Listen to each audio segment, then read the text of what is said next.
Peace and welcome to The Culture right here on the Black Star Network. I'm your host, Farajii. Thank you so much for tuning in and being a part of the conversation today. Folks, we got a lot to talk about. First, we're going to be checking in with Dr. Gerald Horne for this week's Horne Report as we talk about what's going on with those Haitian gangs and seeing how America responds to it. Also, the NBA is back. Dr. Horne is going to give us his analysis of what we should expect in this upcoming season. Plus, let's have a conversation about young people. We started it yesterday with our brother Michael N.O.R.E. I want to continue it today with Culture crew member Jules P. because we're seeing something where there is the next generation of voters who may not want to vote. So we'll talk about how we need to address to bring these next generation leaders to the polls. We'll have that conversation. Plus, Noriega of Drake Champs fame, co-founder and co-host of the podcast of the influential hip hop podcast, has issued an apology for allowing Kanye West to say things about George Floyd that weren't true. Yep, he's sorry that he feels like he failed his people. We'll share with you what he has to say. So stay tuned for all of that and a whole lot more on today's edition of The Culture right here on the Black Star Network. Let's go.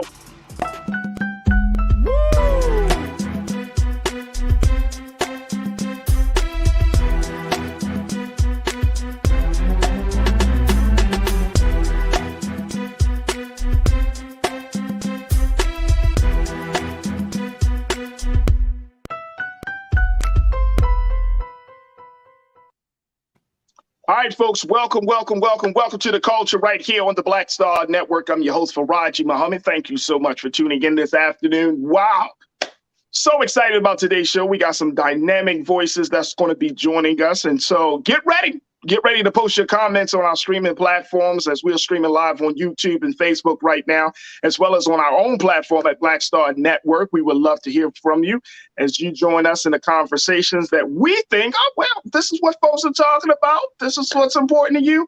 We have to discuss it in more detail. So today, as always, we check in with our great professor of history and African American studies from the University of Houston. It's time now for the Horne Report.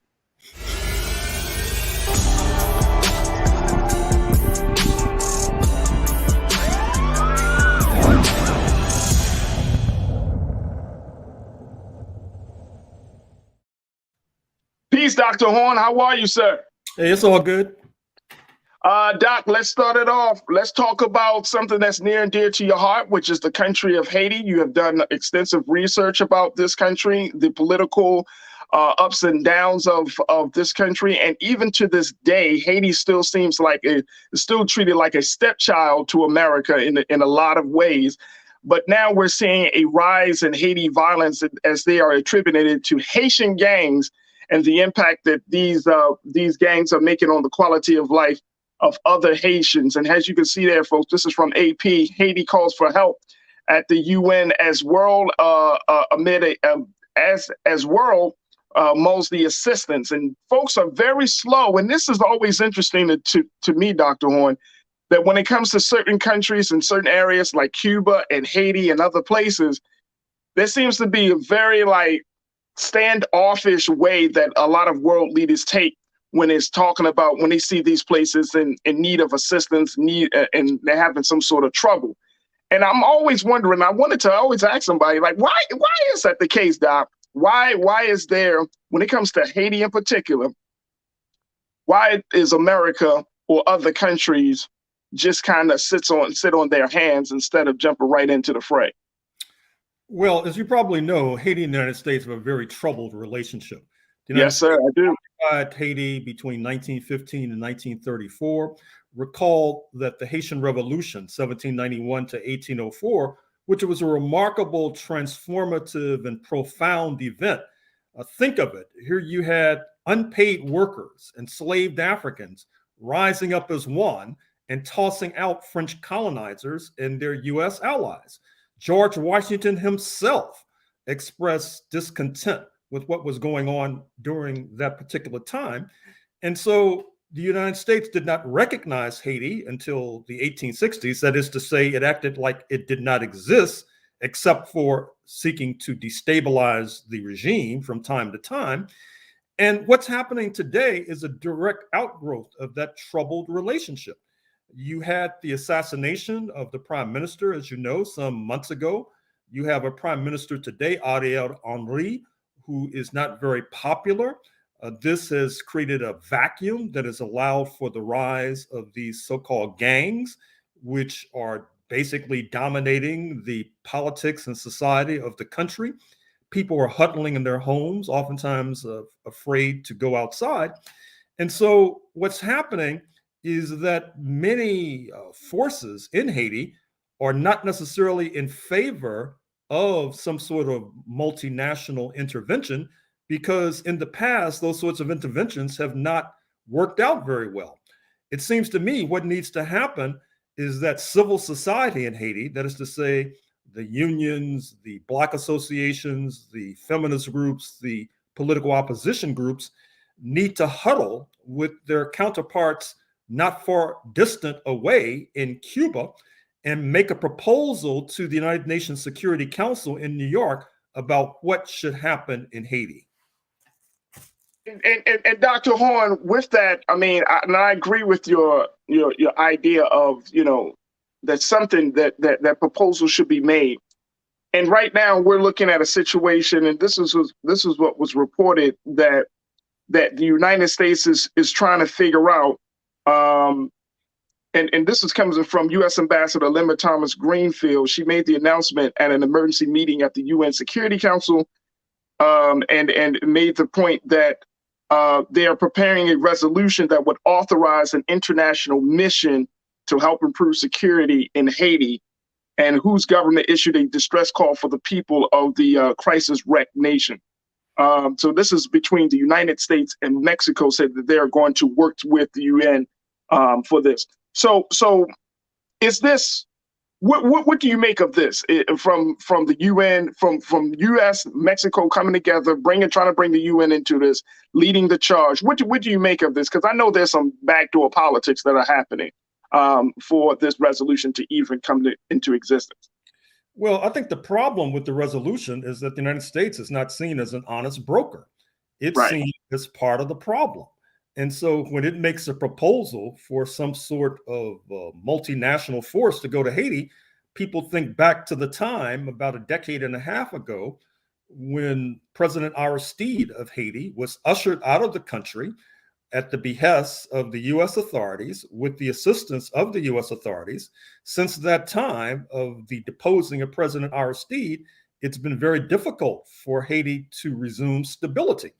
I would have preferred to see a resolution put forward, as noted, between, for example, Mexico and Cuba, because those particular countries have had very positive relations with the island through thick and thin, going back to the bad old days of slavery. So I think the United States, quite frankly, should take a lower profile. It should butt out and let civil society in Haiti, in conjunction with the Cubans and the Mexicans, try to come up with some sort of solution. So this would be considered a non-UN mission, limited in time and scope, and be led by a partner country that was not named. And according to the U.S. ambassador, with the deep necessary experience required for such an effort to be effective, it would have a mandate to use military force if necessary. Oh my goodness. Well, that's not good news. I mean, first of all, that's not good news. That's what I'm trying to figure out. Like, this thing is, like, do you foresee this issue, this internal issue within Haiti, getting to that point where the U.S., Mexico, and the UN are allowing military forces to hit the ground? Well, first of all, this idea of this unnamed, unspecific, non-specific military force going into the island with guns blazing, that seems to me to be a prescription for disaster. Right, a partner country, Dr. Horn, that they won't name.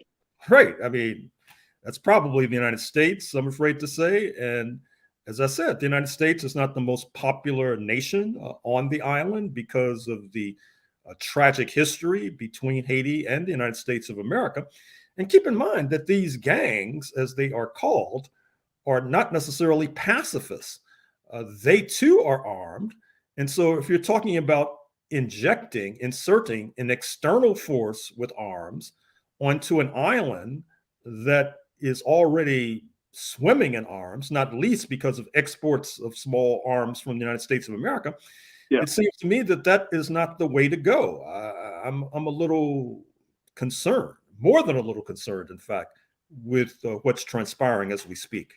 Well, you know what? You're not the only one, because according to the reports, Doc, both Russia and China have raised questions about sending a foreign armed force to Haiti. So you are not the only one concerned about that situation. Now, here's one of our questions from our culture crew member in regards to Haiti, Doc. McCole checked in. McCole, good to hear from you this afternoon.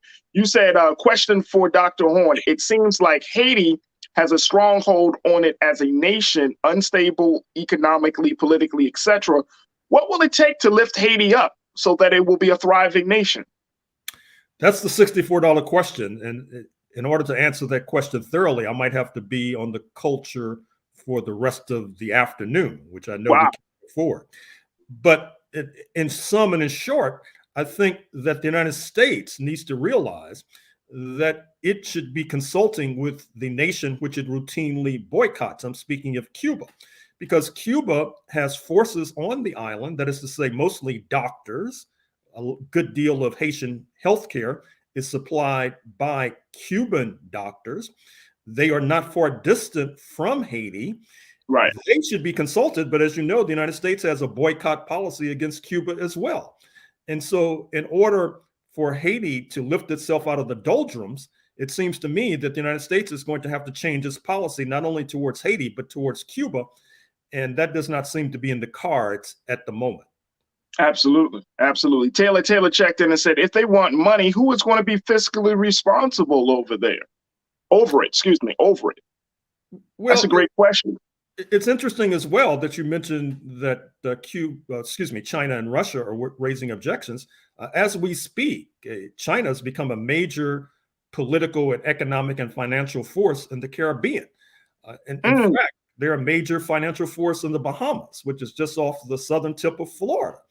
And so to have China not be at the table and to be seeking to inject itself into the negotiations, it seems to me not to be very wise, because CARICOM, the Caribbean community, that's the nations such as Jamaica, Barbados, Trinidad, Guyana, etc.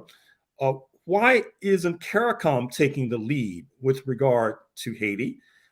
These are the brothers and sisters of CARICOM, speaking of Haitians. So once again, why does the United States have to play the leading role, particularly given the rather tragic and troubled history between Haiti and the United States? Absolutely. Final question about Haiti, Doc, came from Mike V. Mike, good to hear from you. You said, can Dr. Horne speak to what happened between Haiti becoming a member of AU and their embassy in Benin? Well, first of all, with regard to Benin, actually, or formerly Benin, thank you. Yes, sir. Thank you.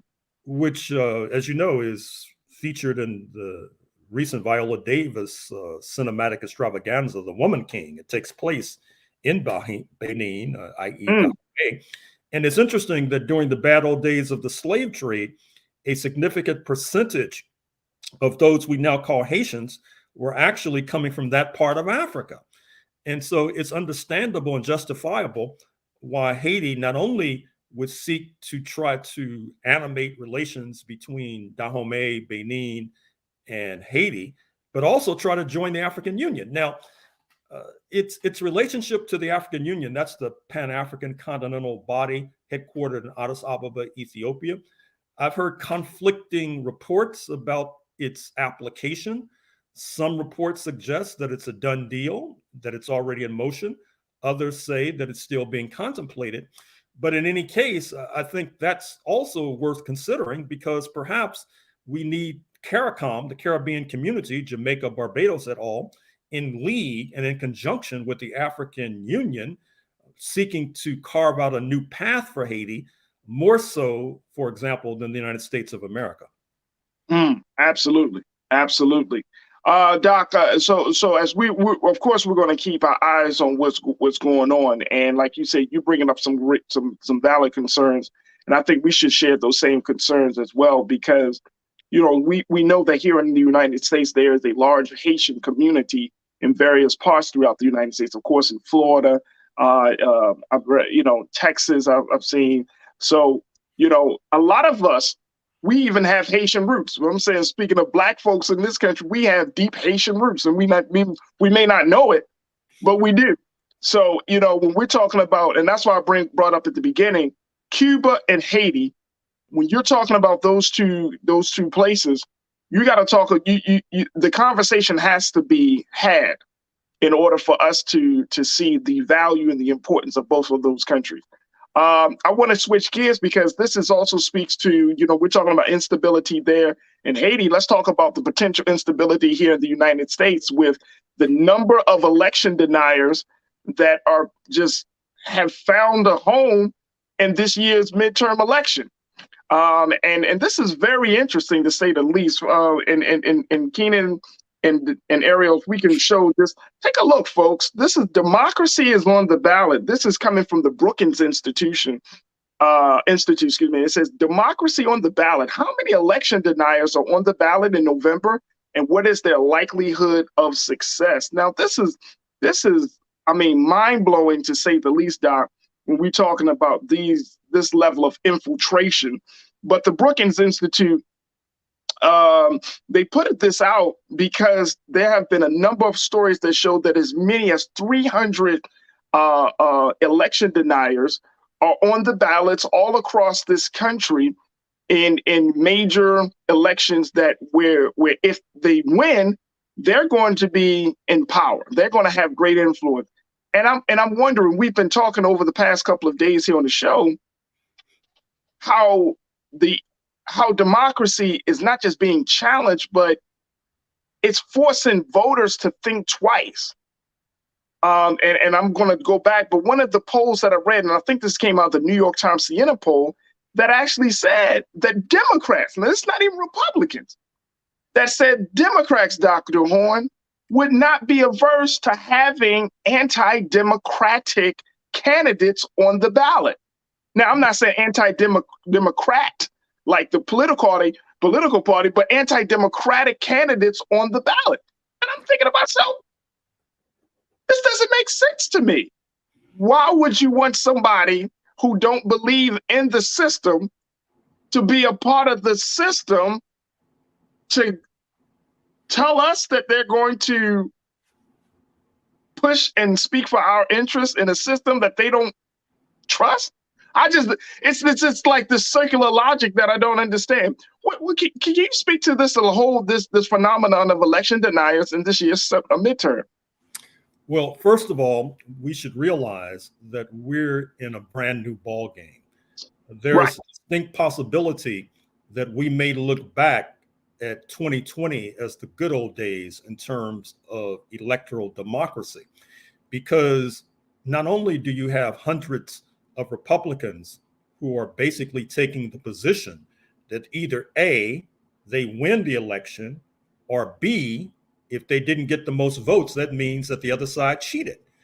And as was said in the trial that's taking place in Washington as we speak of the insurrectionists, the rioters on January 6, 2021, interestingly enough, their slogan on January 6, 2021, when they tried to prevent the peaceful transfer of power to Mr. Biden, is, quote, by any means necessary, unquote.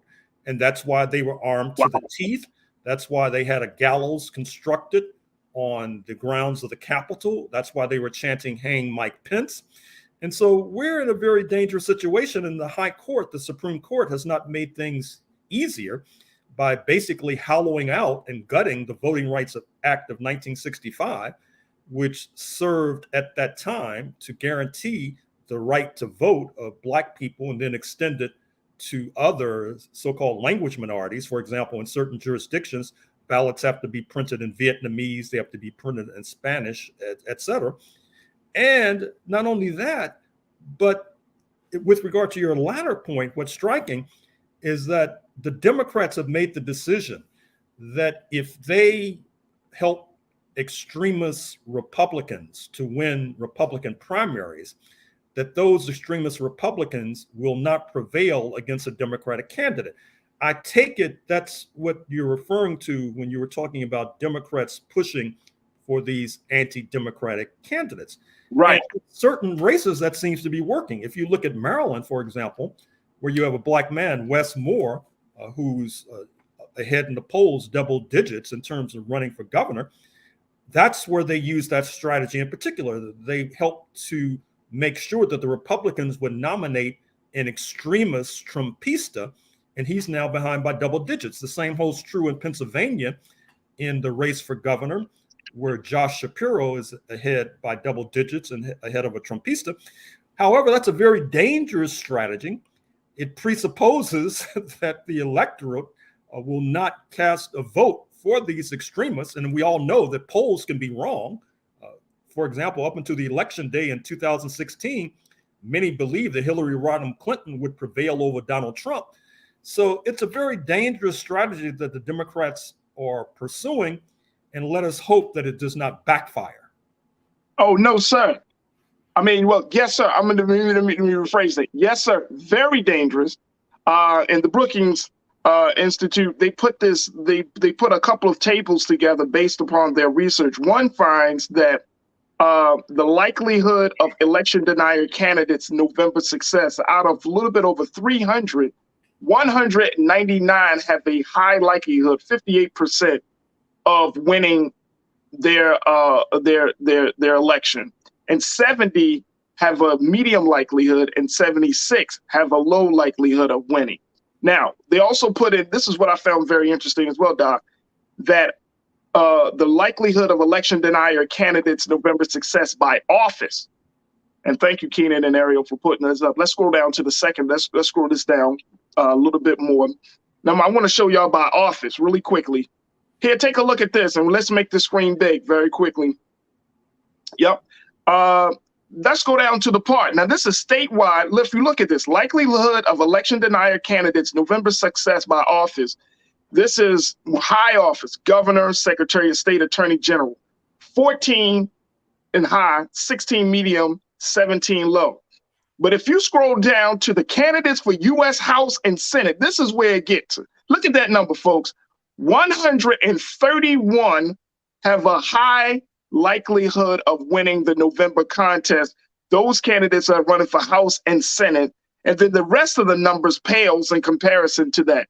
So that means to say that 131 candidates who are running for office in influential positions, because why?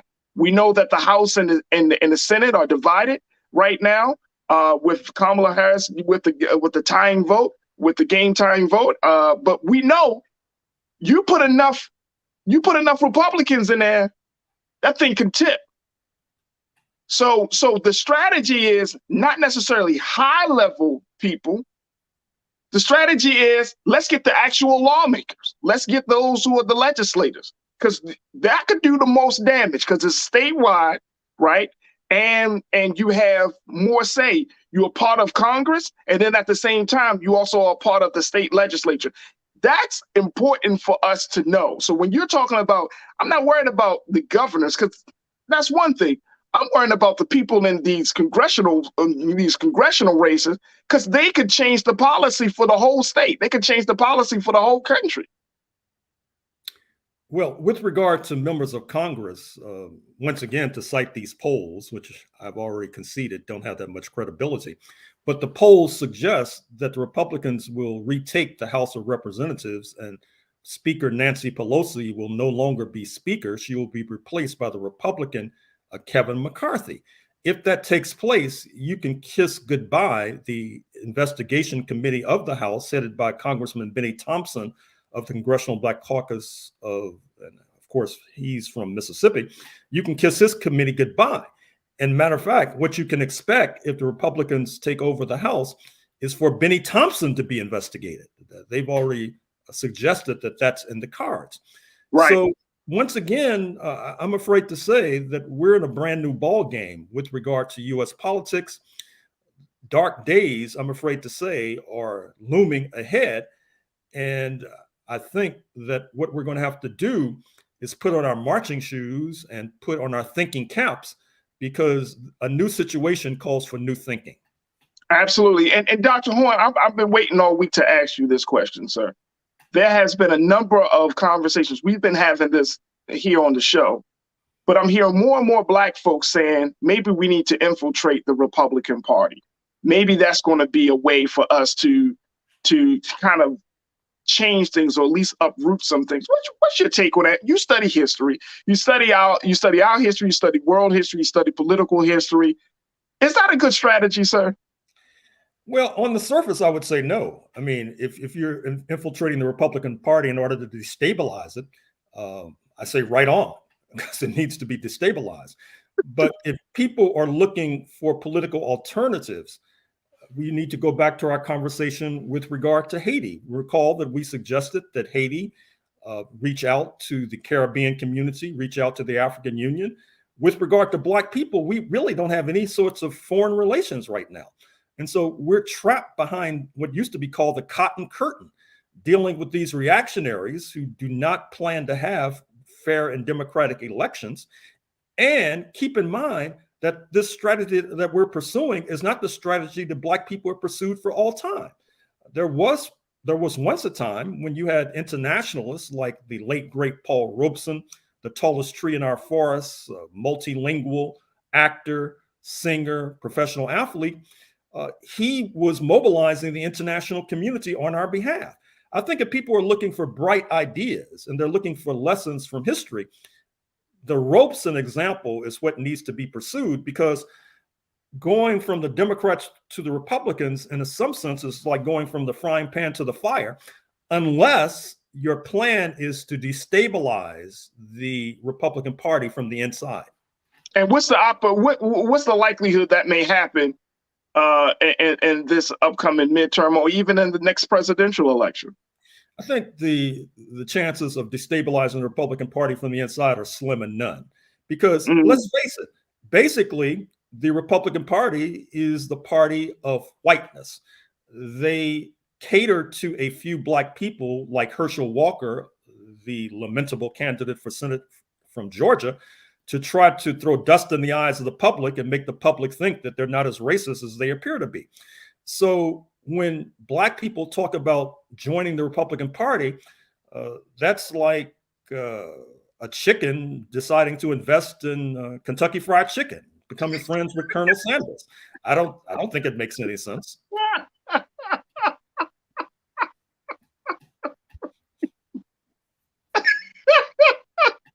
So it's pretty much like investing in your own demise. Well, exactly. I mean, I understand the desperation, because we've sketched it in the past 30 minutes. The Republicans, at least a wing of the Republican Party, they do not intend to have free and fair elections forevermore. And that's why there are so many election denialists on the ballot. That's why Carrie Lake, who has a good chance of becoming the next governor of Arizona, has said on CNN just a few days ago that either she would win or there would be cheating that would prevent her from winning. And that's the line from the Republican Party. So they're not accepting the results of elections. They're trying to rig elections while at the same time charging the opposition is rigging elections.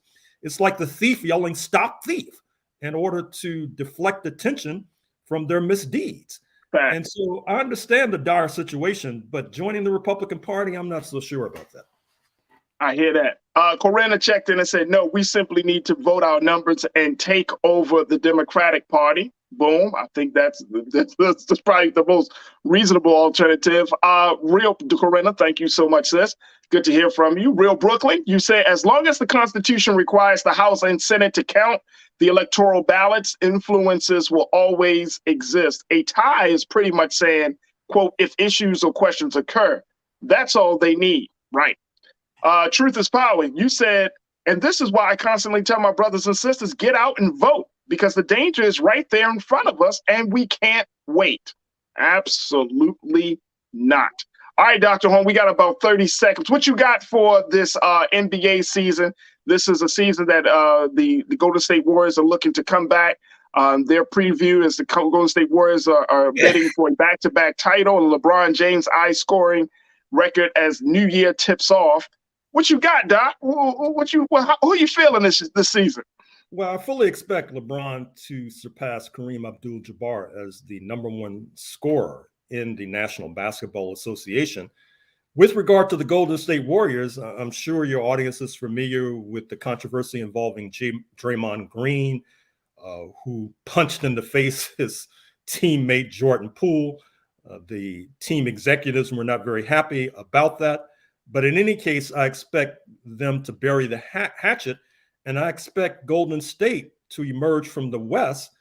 And once again, I expect the Milwaukee Bucks with Giannis, the 6'11" Greek Nigerian power forward, to prevail over Golden State. We will see, Doc. We will see. Dr. Gerald Horne, it is always a pleasure and a privilege and honor to have you a part of the show and for us to be able to check in and to pick your brain each and every week for the Horne Report. We appreciate you, Doc, and thank you again for your insight and analysis. And God willing, we'll talk to you next week. Thank you. Good luck. Thank you, brother. Folks, we got to take a quick pause. When we come forward, let's talk a little bit more about this idea of getting folks to the polls. Now, New York Times did a piece where they talked to a number of young voters under the age of 30 and to get their take on this year's midterm election. And I'm going to share with you just a little bit of what they had to say as we check in with Culture Crew member Jules P., who falls right under that number, to give us some insight as to what we can expect from the next generation of voters who actually may not vote this year. Stay with us. That conversation is up next right here on The Culture on the Black Star Network.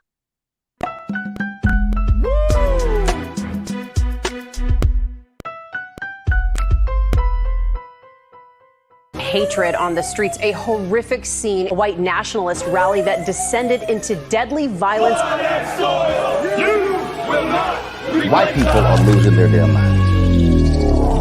As an angry pro-Trump mob storms the U.S. Capitol, we've seen shootings. We're about to see the rise of what I call white minority resistance. We have seen white folks in this country who simply cannot tolerate black folks voting. I think what we're seeing is the inevitable result of violent denial. This is part of American history. Every time that people of color have made progress, whether real or symbolic, there has been what Carol Anderson at Emory University calls white rage as a backlash. This is the rise of the Proud Boys and the Boogaloo Boys. America, there's going to be more of this. Here's all the Proud Boys, guys. This country is getting increasingly racist in its behaviors and its attitudes because of the fear of white people. The fear that they're taking our jobs, they're taking our resources, they're taking our women. This is white fear.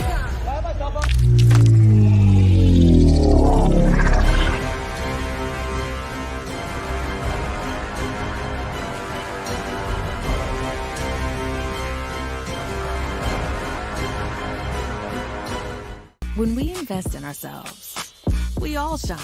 Together, we are black beyond measure. When you talk about blackness and what happens in black culture, we're about covering these things that matter to us, speaking to our issues and concerns. This is a genuine people-powered movement. A lot of stuff that we're not getting, you get it, and you spread the word. We wish to plead our own cause. Too long have others spoken for us. We cannot tell our own story if we can't pay for it. This is about covering us. Invest in black-owned media. Your dollars matter. We don't have to keep asking them to cover our stuff. So please support us in what we do, folks. We want to hit 2,000 people, $50 this month, raise $100,000. We're behind 100,000, so we want to hit that. Y'all money makes this possible.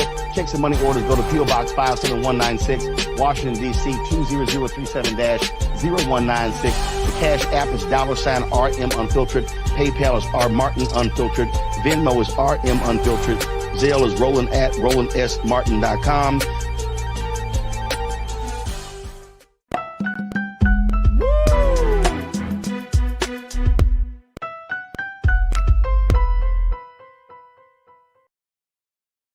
folks, for our next conversation, we wanted to talk a little bit about election. Why? Because we are just a few days away, it's a little bit less than 3 weeks away from the national midterm election scheduled to happen on November the 8th. Now, there are some states that have already gone into election voting spaces. And I put it out there, folks, I'm just driving this point home.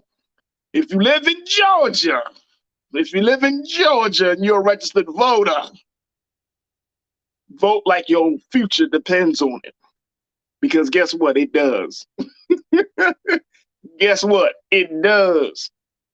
Let me tell you, folks, this is very, very pivotal in a lot of states across the country if we look at this year's midterm elections. And as you can see, there are many different factors that are really going to shape the direction of this country as we move forward, even into the next presidential election. Now, one of the big factors, and we talked about it yesterday with Brother Michael Imhotep, was the age factor. There are a number of young people who are looking to, even if this is their second time they're voting within a national election. But there are a lot of young people under the age of 30 that are trying to figure out not just their issues, not just where they stand, but they're just trying to figure out whether they're going to vote or not. This is something that we need to talk about. And this is why I wanted to have this conversation with Culture Crew member Jules P., who is a hip hop artist, an activist, and advocate. Let's bring Jules into this conversation. Jules, my guy, how are you, sir? What's going on? I'm always good to talk to you, bro. I'm always happy to talk to you. Hey, baby, I'm back, baby. Yeah. Look, I mean, this conversation about the next generation, this is your generation, Jules. This is folks that are under 30 or they're in that age range, but most of them are under 30. New York Times just did this piece because they have found, based on their recent poll with Siena, that a number of adults of age 18 to about 29 years old have varying political views, but most importantly, may not come out to the polls to elect. Ariel, if we can bring up just the heading for this New York Times piece that we saw. And here's what I want to share with folks about this. And this is why I'm concerned. Check this out. When the New York Times asked the question, what's on the minds of young voters? They reported this. Electorally, young people have often struggled to make their voices heard despite turning out in increasing numbers in 2018 and 2020. According to a New York Times Siena College poll, they found that likely voters younger than 30 plan to support a Democrat for Congress by a 12-point margin in next month's elections, compared with a narrow advantage for Republicans among likely voters at large. But compared with older generation, they were less likely to say they would vote at all. Now, when the New York Times did this expose, what's on the minds of 12 young voters, they did an expose, and these are Black men. Look at this. Check this. Look. You got a Black woman, a white male, and a white woman. Now, let me just share with you. Let's scroll down a little bit here, Ariel. I want you to see if we can pull this part up, because I think that this sister here, this is the sister. She's out of Atlanta. And I want to show that if we can just pull it up, I'll give you a minute, sis. But she's out of Atlanta. Her name is Jada Priester. She's 25, Jules. She lives in Atlanta. She sells life insurance. She says she had no political affiliation and had not decided whom she wanted to vote for governor. Y'all know Stacey Abrams is running for governor down in Atlanta, in Georgia, and versus Brian Kemp. She said, quote, "There is no one who made me feel I have to vote for them yet. I am looking at the least worst option." Now, this is a 25-year-old in Georgia, in Atlanta. She said, "The most important issue for me is defunding the police. I am hugely for defunding the police and putting up the resources available for crisis management de-escalation." I want to stop there, Jules, because I want to have you joining me for this conversation. She's 25 years old. She's a young working professional. She's in a state that is hotly contested. You got a Senate race happening. You got a gubernatorial race that's happening. She says that she has not decided who she wanted to vote for governor yet. And we're like a little bit less than 3 weeks out. She said no one has made her feel like she should vote for them, and that she's possibly looking at the least worst option. I'm trying to figure out here, Jules. How did this thing fall apart for where a Stacey Abrams, who has done voter outreach, voter engagement, she's trying to do a number of things with the next generation, but she hasn't been able to fully get a voter like Jada Priester, a 25-year-old, on board or even excited about voting? What is going on with that, bro? As far as you can speak to. So that's actually a good point to start at. So I feel the sister's point of view. I feel her understanding. Growing up, we were only taught basically Democratic and Republican parties. Middle school, high school, it was always red versus blue. Now in 2022, with the advent of social media, with the advent of apps like CNN and WBL and Fox that are right at your fingertips at all times, news is so up to date and current. Events and politics are so up to date and current in the palm of your hand at any given time. There's so much going on that you don't know which side to take issue for, because you could say, oh, I want to vote Democrat because that's what I voted for, or that's what my family has voted for. But then it's like, we keep on putting Democrats in position and they're not understanding what we're trying to physically get across or what my needs are directly are. Same thing with Republican side. There's people who feel the same way about Republican. Then you have Green parties, you have independent parties. So there's so much going on. I say this all the time. The news cycle never stops spinning. Before, the news just came on in the morning before you went to work, after you got off work, and the late night. Now it's so much news filtering out during the course of a day that there's not enough information to focus in on one topic. So in her situation, and I'm just thinking about her mindset. I know what Stacey Abrams brings forward. Like, I definitely, if I was in Georgia, I'm voting for Stacey Abrams all the way. Because when I was there on the come up when she was getting doors shut in her face and made a way to get them voters, them voters able to vote and express their opinions. So I was there witnessing that. I seen it. In her case, she might not have seen it, or let's just take it from the standpoint she might have, but she's still confused on what issues are you representing for me and for my kind. What can I, how can I benefit from this? Where is my direct correlation from you? I know what you've done for the community, but how does this directly relate to me? And some people have that opinion, or that question. There's nothing wrong with that. What our job to do as mentors, as activists, we're supposed to show that, bridge the gap between the question that you have, and what they've done, so you see that correlation, so you feel comfortable, because we're not trying to force your hand. I'm not trying to sway you and tell you who to vote for, what you should do, but I also want you to feel more comfortable and say, okay, well, this is what this candidate is doing. This is what they're trying to do. This is what this candidate is doing. This is what they're trying to change. You can make a decision on your own, but you need to know that understanding and that gap to see this is in point where it lies at, so you can actually cast your vote and feel confident about your vote. So I get it. So let me make sure I'm clear with you on what you're saying, Jules. You're saying that a person like a Jada is not fully informed, has not been fully informed, so that way she can make a conclusive or definitive decision as to who she's going to vote for. She just hasn't been informed. Is that what I'm hearing from you? Yeah, and I feel like that's also on the basis of how much she's willing to do on her own research, because also there's not I don't feel like when it comes to voting, or when it comes to laws, when it comes to things you want to change in your community, I feel like that's your extensive research to do. That's not for you just to wait for a commercial to come on and say, oh, I like this candidate because they're commercial cool. They bashing that candidate. He must have did something wrong, something over them. That's not where you get your information from. Your source needs to come from your own personal research, but it also needs to come from what you're trying to change in your community as well. Everything is community based. Don't worry about world problems. Don't worry about what's going on in your city. Think about your community. Start there. What are issues that you need to see in your community? And I feel like there's plenty of Jadas in the world. I feel like there's hundreds of thousands of Jadas across this country that don't understand where their focus in their community is, because a lot of us have been placed in different communities and we're moving constantly, and we're so stressed and worried about our job, and our job is not paying enough, so we have to constantly move and get it out of these situations. It's like there's hundreds of thousands of Jadas out there. So that's where the point I'm thinking of is like, okay, I can understand that in this place where I'm at, of course, I know who I'm voting for. I know what issues I want to research, but for the Jadas of the world, there are so many questions looming before you even get a chance to say, I don't even know what my community needs because I'm not even really a part of my community because all I do is work and struggle and try to take care of what I need to take care of.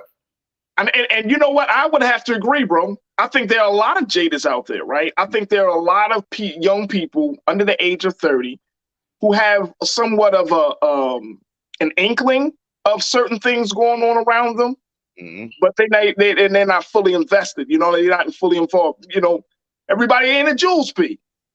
You know what I'm saying? Certain people are not just going to be in those spaces and all of those things. So, but see, here's the other thing. Can we really expect that at 25? Should we really expect that? I mean, seriously. I mean, look. I mean, seriously, folks. At 20, if you think about your average 25-year-old, right? And this is why I wanted to have this discussion, because it's like we got to think about where is the average 25-year-old's mind right now? You know what I'm saying? Are they thinking about the election, or are they thinking about something else? Right. You feel what I'm saying? Like if folks, and I want y'all to know, I mean, and let me know in the chat, the 25-year-olds that are in your family, are you having conversations with them about this year's midterm election? Are you having conversations with them about civic engagement and political involvement? Are you having conversations with them about voting?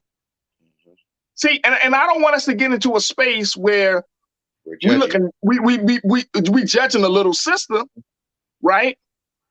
Because at the end of the day, 25-year-olds, they got so many. I mean, you know what it, Jules. I mean, I'm outside of that age bracket, so I can only imagine what's pulling on the mind, what's pulling on your attention. I can only imagine. At 25 in 2022, please. Are you really thinking about voting?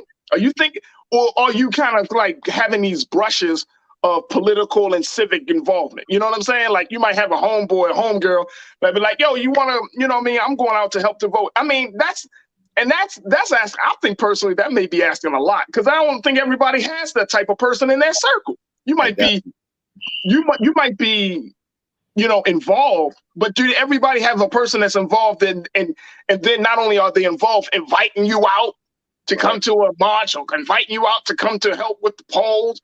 I don't know if that's really happening.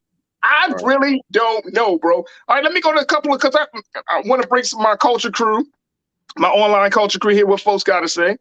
I want to make sure I'm saying, but WY Brains. And you said, don't know who to vote for at this point. With the rolling eyes emoji.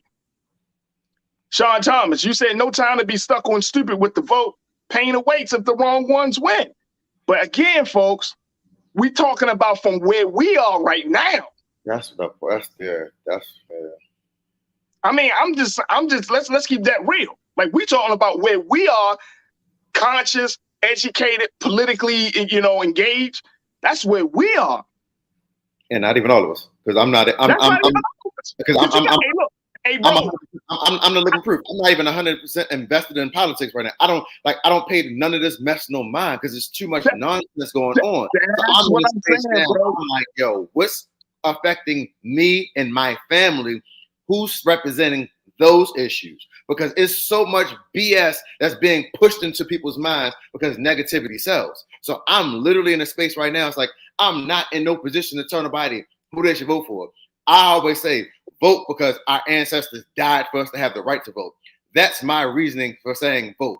But as far as who to vote for, that's kind of sort of got to be a personal thing for you. I don't care what your party is. I don't care what your candidacy is. That's kind of be who's speaking to you. And if you don't know, then research and find out who's related to you. And like you're saying, at 25, we don't know that in this day and age. At 25, when we were 25, it was a different world. Right now, we're at 25 is, think about it. Man, bro, I feel like a world's apart.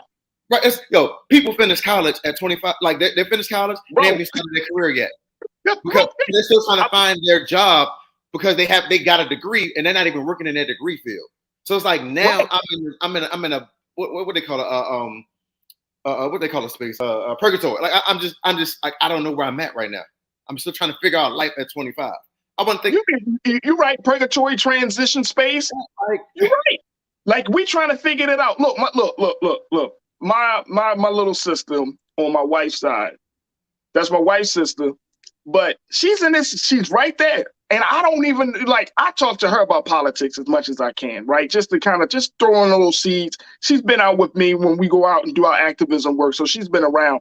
But you know what I mean? But when she talks to other people, her friends, like in her network, bro, they not talking politics. They are not talking politics. And I'm saying this, and I'm bringing this up because over these next couple of weeks, if nothing else that Black America should focus on, if we can't be, look, you ain't got to hammer me down about voting. I already know the importance of it. I know the historical relevance of it. I get all that. We need to talk to the next generation. Right. Because that's the group that is the swing, what they call the swing voters, right? They can swing from right to left. Now I'm gonna share with y'all more of why I said that, because trust and believe, if there isn't an active effort to get these next generation of qualified voters to the poll, we're gonna miss out. Jay, now you said, I don't understand how people are undecided. Are folks expecting to get electric shocks of inspiration and immediate change? Life is not a sitcom or scripted show. No, it's not important. Again, we gotta connect the dots for some of us, for some young people. And I'm not saying that we should just let it go with them being ignorant. I'm certainly not saying that, Jules. But to your point, we want to have to kind of like bridge the gap. They have to be connected. And and look, I was shocked when I read the little sister's quote. I was like, damn, she in Georgia? And she's still saying she don't know who she gonna vote for? The least worst option? Like, woo, that's not an indictment on her. She's stating what her vulnerability is. I think that's more of an indictment on the Democratic Party down there.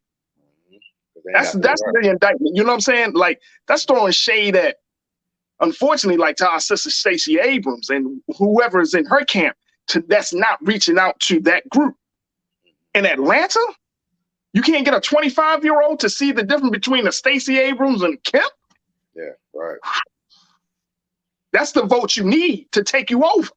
Or how was she raised? Because she might be. Or how was she raised? But bro, everybody, you know what I'm saying? Like ignorance, even if you raised in a crazy situation, knowledge is so accessible nowadays. I'm not even talking about a crazy situation. What if she's raised more on the Kemp side? What, like I don't know that little girl. I mean, I don't know. I don't know her situation. I'm saying so like she can be conflicted. Like I was raised in a Kemp state, but I'm with my people on the Stacey Adams battle. It's like you don't know. I don't know. I need more information on her. That's why I will never ever judge a state. I don't know. Let me tell you, the sister, and I want her to be able to get that gap bridge so she can make the right decision. I don't care. Like I don't care what her decision is. I just want her to make the right decision that's best for her. But I want that gap bridge. So she knows. But she already know that she knows that when she at least. And here's where I think that we could probably start, and then we're gonna take a quick pause. And I got more to share with you on this one, folks. Y'all don't want to walk away. Y'all don't want to turn away from it, but. At least we can possibly start with where she is. And this is and Jules, you know this, and like I know this, in simple organizing. You don't tell people that you don't just throw a vision on people. You start with where they are. And then you work them up to the place that they can be, right? To the vision that you have. So we start with where she are. At least she knows that she wants something done about policing. Right. Police reform. Right. Yeah, she did state her issue. Now she's using defund the police. For those of us who know the ins and outs of police funding, public safety, and priorities, and all of that stuff, you can help the sister grow into better understanding. Okay, when you say defund the police, what does that mean? She said, okay, well, I want more services to go on the back end, not just arrest people and throw away the key. I want them to be some wraparound services involved as well. But I think you gotta start with where she currently is before you just automatically jump to assume, oh, okay, so she's we can't do nothing with her. She's hopeless. Right. Let me go back to the comments, and then we're gonna take a quick pause. Robin, you said if these young people can sit and read Instagram and TikTok all day, they can take their same energy to get educated on the candidates in their local elections. Hey, Robin. That's our generation. Yeah, that's our generation saying that. But I mean, you got to think about a 25-year.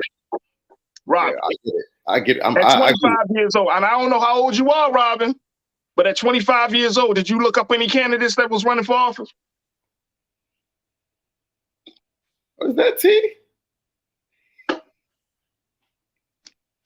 How many of us really looked up? I mean, look, we can't put more on somebody else that we didn't do. Right.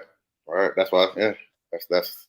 You got to understand it from their standpoint, and so like we can't do that unless we're that age. Like that's why I need people that. Maybe the candidates need to show up on TikTok. Matter of fact, the president just put out a piece. I don't know if I follow the president on social media. I don't know if anybody else does. I'm following the president of the United States, like Instagram and Twitter. But I don't know if anybody else do this.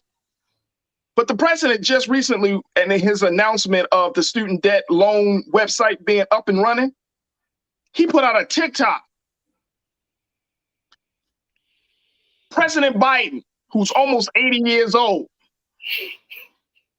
put out a TikTok about the website being open and up and running.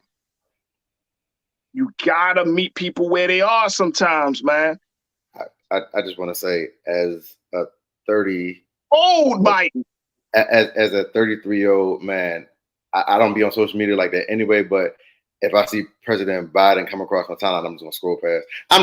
I'm not gonna watch it. I'm just being me honest. Like, check this out. Let's keep it real, Jules. How many adults actually look up candidates that's running for office? Now let's you. I mean, that's just your job, or that's How many adults? I mean, come on. I mean, I get it, Sophia. You checked in. You said we didn't have the internet, right? I get that. That's one of my main points. But here's my point, though, Sophia. My point is, I get it. Do we expect and check, trust and believe? And my man Jules checked that. We're gonna get him back. There we go. The point is, we can't expect other people to do it. Right. We can't do it. So we're in a very, very interesting place. Like, we can't just put that on a 25-year-old. Look, I got to take a quick pause. When we come back, I'm going to share with you this. We're going to continue the conversation. I'm going to share with you what another group of young people, Black folks, said about their view about this upcoming election. Folks, stay with us. You don't want to miss the conversation on the other side. It's The Culture right here on the Black Star Network.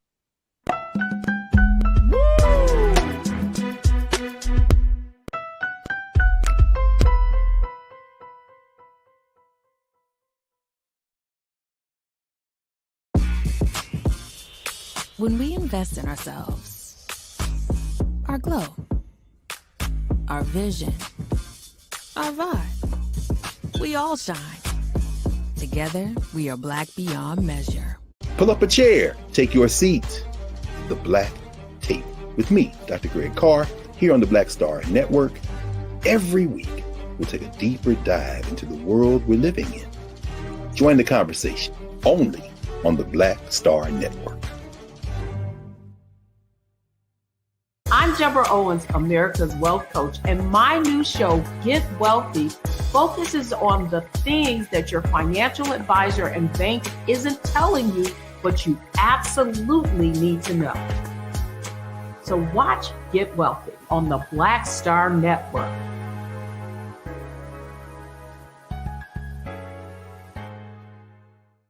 Hi, I'm Dr. Jackie Hood Martin, and I have a question for you. Ever feel as if your life is teetering and the weight and pressure of the world is consistently on your shoulders? Well, let me tell you, living a balanced life isn't easy. Join me each Tuesday on Black Star Network for A Balanced Life with Dr. Jackie. We'll laugh together, cry together, pull ourselves together, and cheer each other on. So join me for new shows each Tuesday on Black Star Network, A Balanced Life with Dr. Jackie.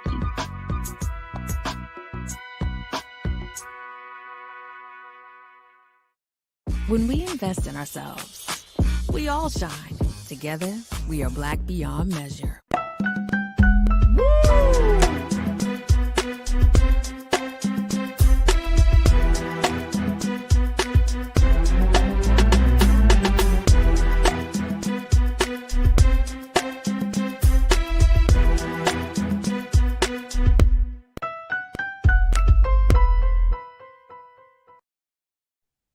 All right, folks, welcome back to The Culture right here on the Black Star Network. I'm your host, Farajii Muhammad. Thank you so much for tuning in and for this afternoon and being a part of the conversation.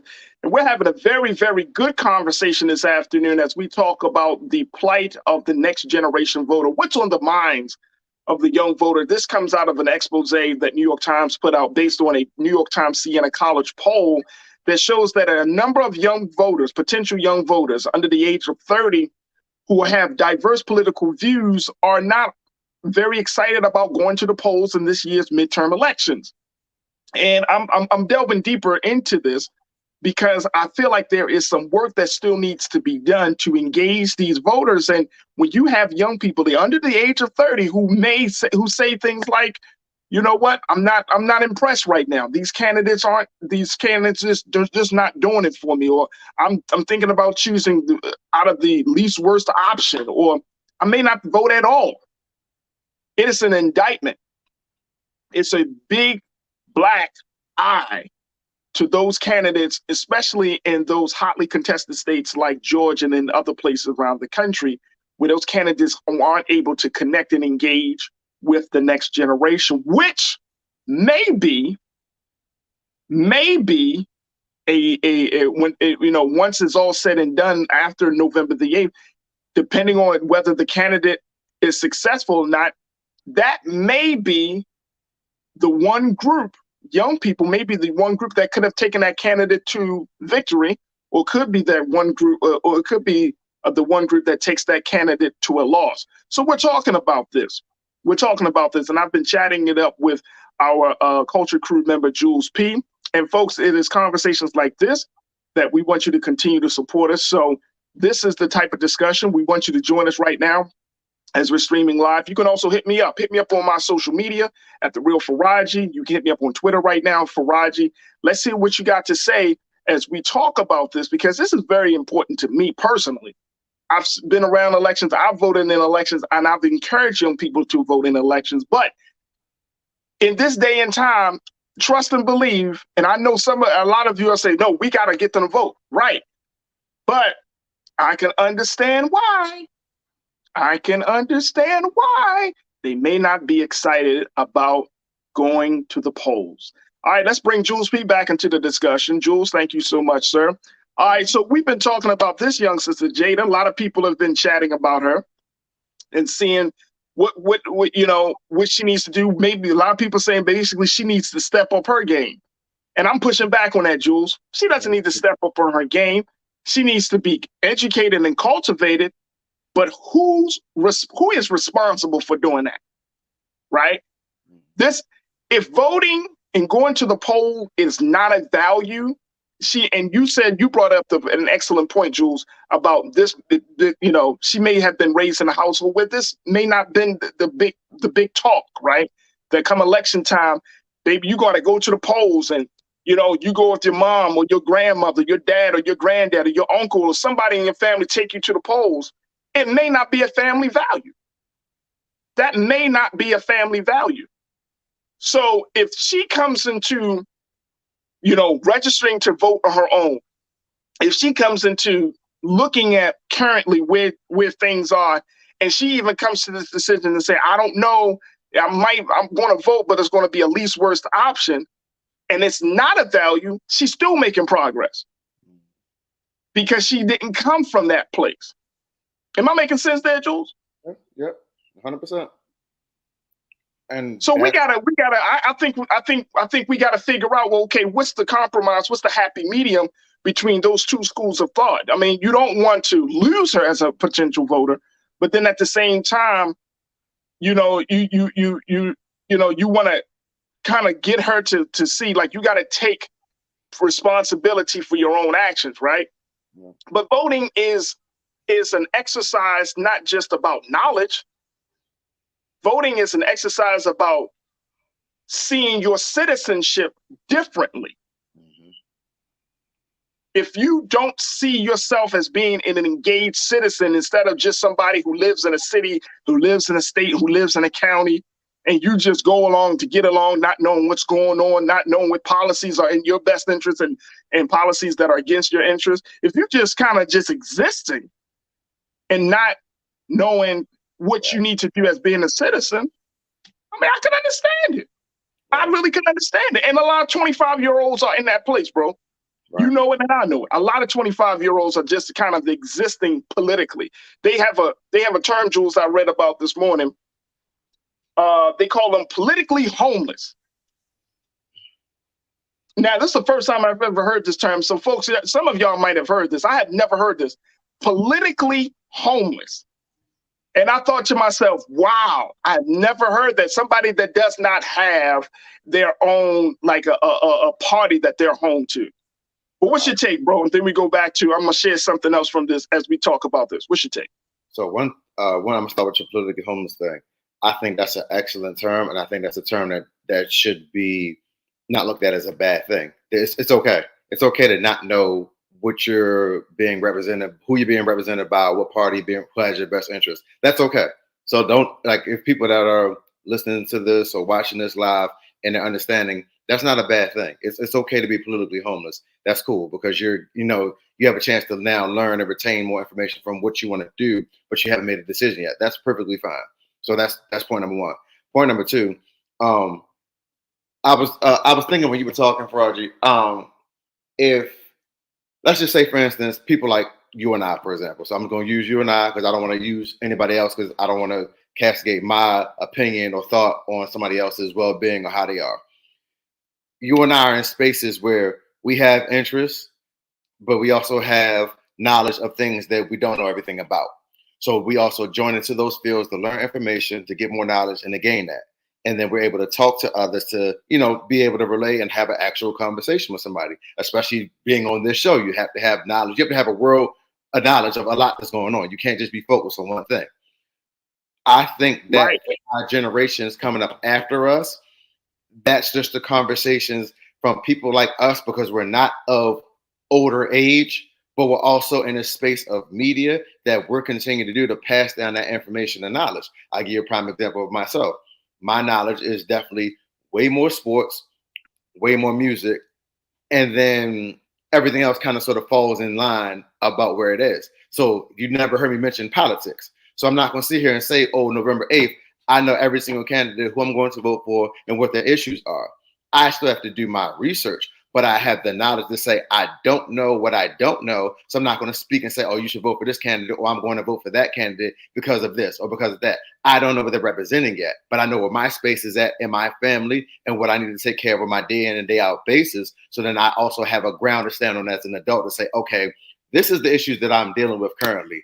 This is the person that I feel like can best address the issues, or at least when they get into office, when I form my community of organization of what we're all dealing with and what we need to address in our own personal community, that they'll listen. And that's my biggest thing. I need a politician that listens. I don't give a damn about what your goals and your views are, because a lot of that is just fluff you're just spewing off so you can get people to vote for you. So you're going to say, oh, I'm going to fix this, I'm going to do that. And okay, that's fine and dandy. But these are actual issues that not just me personally, but this is a community thing that we have and that we're dealing with. And you're just going to listen and then just say, all right, then we'll move on to the next step if we're going to solve that. So I think that's where the gap that I'm going to continue to bridge on myself to pass down to the next generation. Because again, voting, voter registration to the next generation, if it ain't Diddy saying rock the vote, a lot of them didn't know nothing about voting. My first time ever voting. Hey, bro, let me tell you, Diddy said that. I remember that effort. It got some people to go into the polls. I remember that. I remember the whole campaign. I remember everything. Remember 106 in Park was featuring it every day. Right.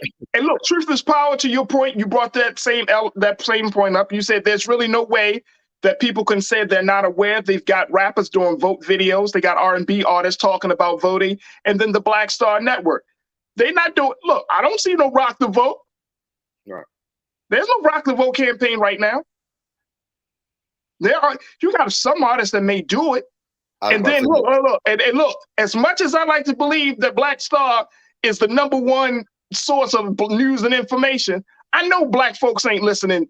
Is not all the next generation. Let me just say that the next generation is not tuned into Black Star. We're working to get to that audience. But because of the voices that we currently have, like Jules and others on the space, but we're not there. Right. We're not there on the digital, unless y'all make us there. Unless you show your friends. The clip we did with Kanye, big shout out to my guy Keenan. The clip that we just did with Kanye from Monday's show got damn near 50,000 views almost. Yeah, because negativity sells. You know what I'm saying? But those are moments, right? But we're not there yet. Like even the place, like any place that's putting out good information, knowledge, you're not getting the widespread mainstream distribution of information right now. We're just not there. And we're competing. You know what I'm saying? We're competing with other sources of news and information. So I get that. But a lot of, we don't think that, and I think part of it is that we don't think the midterms elections are as important as they are compared to the presidential election. So we're not, when we saw Rock the Vote, when we saw all of that, that was a lot of it's for the presidential election. The midterm, now I'm at this age, I understand a lot of how politics roll. Man, this is the nuts and bolts right here. Right. This is the nuts and bolts right here. Now, let me just share this very quickly. And Marcina Faith Albert, you brought up this. You said this in your comment. You said, do we have any data on if the student loan forgiveness has influenced young voters to vote more? Actual data. Marcina, let me share this with you. And I think that I'm glad that you brought this up. Here's what I want you. Here's what it says here. According to the New York Times Siena College poll, they found that President Biden's student debt forgiveness plan, which has been in the news, none of the 12 young voters that they spoke to said it was a top issue. So that means what? The stuff that we think is a top issue. If you're 25 years old, you're not thinking about paying off your college loans at this moment. That's my point. That's my point. That's a 40-year-old issue. It affects you at 25. But you don't see the implications of that until you in your 30s, into your 40s, and all of those things. So you know it's not a top issue. So we gotta like adjust our thinking to make sure that we do what we need to do on that side. Jules, what's your take? That I was about to say that's the point right then and there. It's like y'all got to like, all right, I'm about to be that guy, but that's like somebody of an older generation telling me what I should and should not like. That's not none of your, like, you don't know what I should and should not like. Your generation of 30 is different from my generation 30. So if you're 50 years old trying to tell me what me to do at 30 years old, it's not going to be the same. So the same way with us and our generation trying to tell somebody at 20, 25 what to do with their generation, it's not the same. So you can't say, oh, yeah, getting rid of student debt. Let me tell you 100%.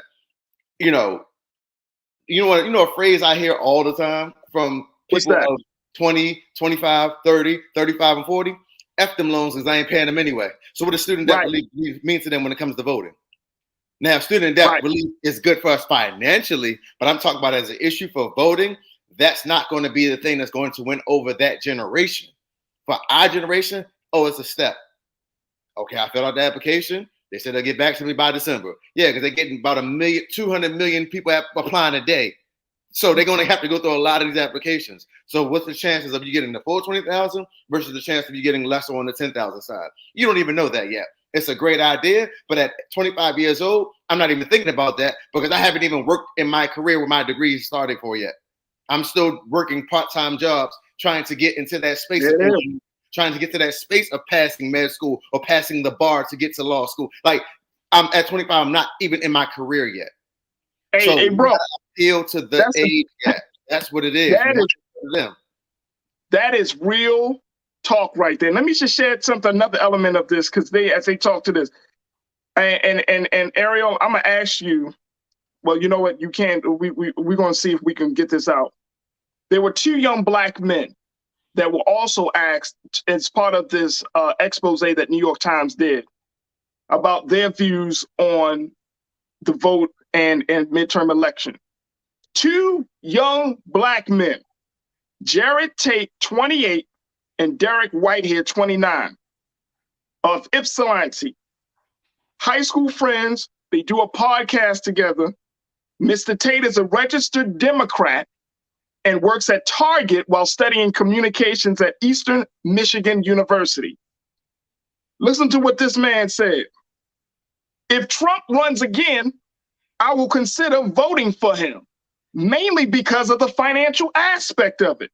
Trump did a lot for small business owners that a lot of people don't know about. I voted for Biden last time and wanted to give him a chance.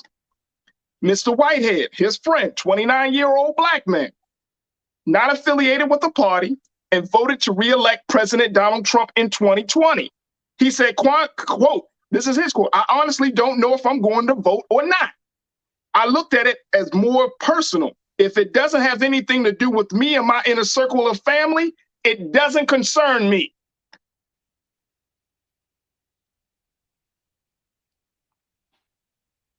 I'm wait till the comments chime in. I ain't on me.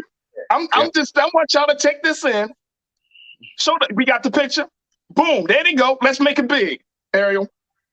Let's make it real big. Two of these black men, look at this. Look at this. Two brothers who you would probably assume they do a podcast. Both of these black men are possibly looking at voting for Trump.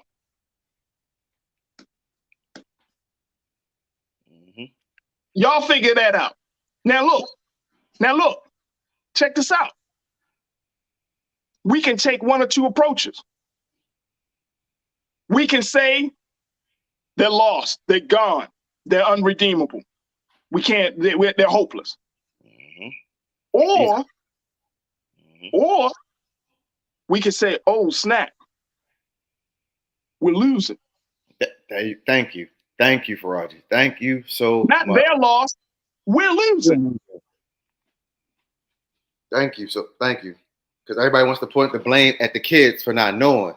And it's like the information that you have given us, that we presented with the political parties that we represented, haven't represented us. I've been saying that for years. Just because they're Democrat does not mean they represent us. Yes, we were all talking it blew me away. Jules, when I read it, I damn near dropped my phone. I said, I gotta bring this to the show. I gotta talk about this. Bro, we're talking about 29-year-olds that are saying, I'd rather vote for Trump. Now, you could hear the brothers, the intelligent black men. Would you take those two black men and call them all types of names? Or would you take those black men and embrace them? And they probably see us. They probably have no problem in expressing their blackness. Right. They probably wouldn't have no problem in calling themselves black men. But they're trying to figure it out. And they're saying, look, Trump may be the best one for me. Because, like, here's where the political debate thing comes in. If substantial evidence can be based on merit of both parties' representation of what they've done for each other or what they've done for their communities, and then you present that and say, hey, in this 4-year term, side A did A, B, and C, side B did A, B, and C. This is the differences that they didn't, act on. This is what they changed that wasn't in the best interest of the nation or the best interest of the community. And then you sit down and say, okay, with actual statistics, and then they say, okay, this is why I'm voting for that candidate. I can't argue you because you did your research. It's something that affects you. I can't tell you just because you're black, you're supposed to vote for the Democratic Party. I can't tell you that. That's not my call. But whatever you feel relates to you, as long as you got your facts straight and it appeals to you, I don't care what it does for me. If it appeals to you, I don't care what your age range is. You're able to make a conscious decision, because the next thing you're going to step on a person and say, okay, so yeah, they voted for that guy. I don't even say, if you notice, I never say that man's name. I usually just call him 45. I never say his name. I just don't respect him as head office. I never did. But in his time when he was running, if you voted for him, that's your decision.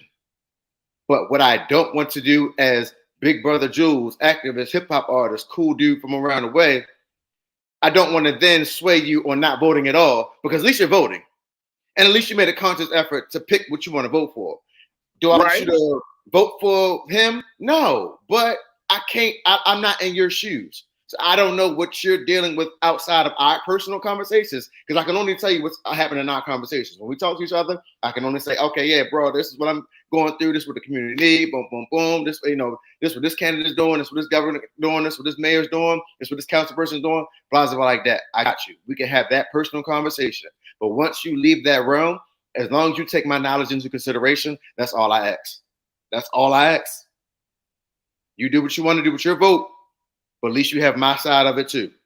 So you can't be like, oh, I'm ignorant completely to that side.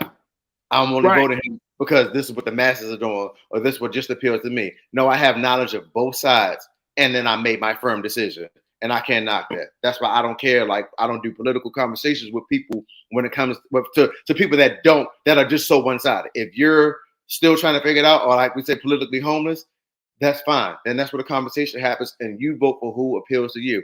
Then after 4 years, you're allowed to change. So it's not like, oh, I'm voting for this guy because of what he said or what he did for small businesses, and this would appeal to me. And then after the 4 years, like, damn, he ain't capitalizing none of that. Yeah, let me rethink my vote and, look at another party. That's fine too. People, again, I tell people all the time, you're allowed to make mistakes. It's fine. Stop judging. Everybody's so judgy. Everybody's so not Snapchat, Twitter and TikTok and Instagram and commenting. You're so judgy. Let people make decisions. Let people make mistakes, but then also let them correct their mistakes on their own and realize, okay, that didn't work. Okay, let me vote for this candidate. They appeal more. Let me do more research. Let me support their fund. Let me support their brand. Let me support their campaign. And that's all I ask. Hey, I get it. Hey, Chris, my guy, Chris V, you checked in and said, I wish people didn't have the mindset of voting only for themselves and immediate family. Well, I mean, you got to start somewhere. Now, if you always have that mindset, that's one thing. But you got to start somewhere. At least you are thinking about yourself and your immediate family. Because once you start to think about, okay, what's in the best interest of my family? What's in the best interest of me? You know what I'm saying? Then it's like, oh, okay, yeah, we can do this, we can do that. Everybody's not gonna come out the box thinking about, oh, community. We're not gonna all be there. I'm glad. But again, to me, this seems like this is an indicator of where the Democrats or where we as a people have to tighten up on. When we do voting campaigns, we try to get to adults. We tend to forget the next generation, those young people that are coming up behind us. The voting campaigns is geared toward us. 40-year-olds, 30-year-olds, you know what I mean? But what about these 20-year-olds? They have the ability to vote. They are thinking about things. And who knows that our level of engagement with them about political issues will set them on a path and on a track for them to vote a certain way, for the rest of their lives. But we always, and people always act like, oh man, well, we can't, they don't bring the money and all that, but they got the numbers. Mm-hmm. They got access to people. If you go on your son, your daughter, your niece, your nephew, your grandson, your granddaughter's social media, they got thousands of people that they follow them on social media, thousands. Mm-hmm. With just a click of a button, whoo, they put out a message. Mm-hmm. You know what I'm saying? We old school. Social media is something that we use, but we like that. We like to face to face. We like, television and radio. Right. That's why we got a digital platform. That's why we got a digital space. But this is, to me, is a huge sign that something has to be done. And I'm reading the comments, Jules, and folks are checking in. Folks are checking in about this. To see two young black men talking about voting for Trump in this year's midterm, or in the presidential election. But if they have views that align themselves with Trump on certain things, not on all things, I'm sure if they sat in front of us today and they say, no, I don't agree with everything he's done, but he's able to do, if he can do something for me financially, if he can change the quality of my life in this area, that area. People, I mean, at least they're thinking, but we got to meet them where they are. Do we bash them over the head? Or we meet them where they are? Let me go to a couple of the, some more of the comments from our culture crew. McCole, you said, when a young adults see the personal effects of policies by politicians who do not have the best interests of their constituents in mind, I think it will give them a wake-up call. Voting is important. I agree, McCole. But if they vote one way right now, and that vote is one of the key votes to bring the candidate that you may not agree with into power, then we all going to suffer from that lesson. We all going to suffer. So here's what I'm thinking, Jules, as we close this part of the conversation down. We can kind of go on this track of they need to catch up, or we can start to use this, and this was an informal conversation, so there's no data on this, right? I mean, we've been talking about something that's already been from the New York Times. But if we were to say, okay, midterms is in a couple of weeks, let's see what we can do, but let's get them ready for the presidential. You know what I mean? We got about 2 years for the next presidential election, year and a half, a little bit more than that. But if the next presidential election that's going to come up, if we get them ready for that, because we might have to take a hit on this one, because we didn't put enough time in teaching and cultivating the next generation of voters. We might have to take a hit on that, bro. But we may not. We have a great opportunity not to take the hit on this presidential election in 24. Right. I think that if we set up some mechanisms, or if we could, any of our campaigns, and I'm not talking, don't insult the intelligence. I remember, and you know, you probably remember this time too, Jules, as we worked together years ago. I always thought it was insulting that even in my 20s, I still wanted you to treat me like a critically thinking adult, right? There you so go. You didn't need no hip hop artist to talk to me about civic engagement. And anytime we did leadership trainings, we did our conferences, Jules would tell you, we never had a party. Why? People always told us, well, that's how you're going to bring young people. If a party is the only way to bring the next generation into the space where we can have some very, very real conversation about everything from politics to leadership, I don't want to be a part of it. Right. Right. Those two things should just be able to stand on its own. You don't need to massage it. You don't need to add some sugar to it. You don't need to have to put some music behind it. Get involved. And you gotta, no. Bro, we need to get involved. Like, that's how, you know what I'm saying? Like, we don't need to have all of that. That's it. I felt like that was an insult. And as a young person, I didn't do it. I still didn't. No, we don't need to have no party. You don't need to bring out no hot dogs. You don't need to bring out no moon bounce. You don't need to bring out this artist and that artist. Bro, this is what it is. Straight like that. This is the situation we find ourselves in economically, politically, and socially. We need your help. You ready to step up? Are you dissatisfied with the way life is going? Are you happy the way your mama's life has been? Are you happy the way your community is? This is what it is. You want to help? You want to join us? Jules at 15 got involved in a leadership program, and then boom, said, "No, I want to help. I want to get involved. I want to do whatever we need to do because I see some stuff already at 15." You don't need to. I mean, look, I think, and my point in all this is that I think that we sometimes downplay how intelligent young people are in making certain decisions. Yep, I was about to say that. Go ahead, bro. Go ahead. I was about to say literally, and speaking from experience, like from places that we've been, and from people that are commenting, like, you know, whether it's on this show or just in general about young people and why they make the decisions they make.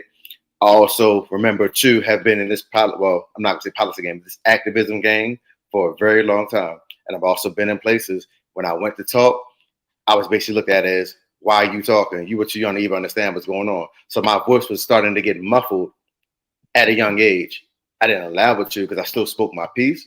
But even the older generation were looking at us like, okay, so what you bringing to the table? Okay, that's not a real issue. And it's like, okay, but if they are talking about stuff that's going to affect the next generations and the generations after y'all, you also need to listen to the generations after y'all and stop making decisions on your own.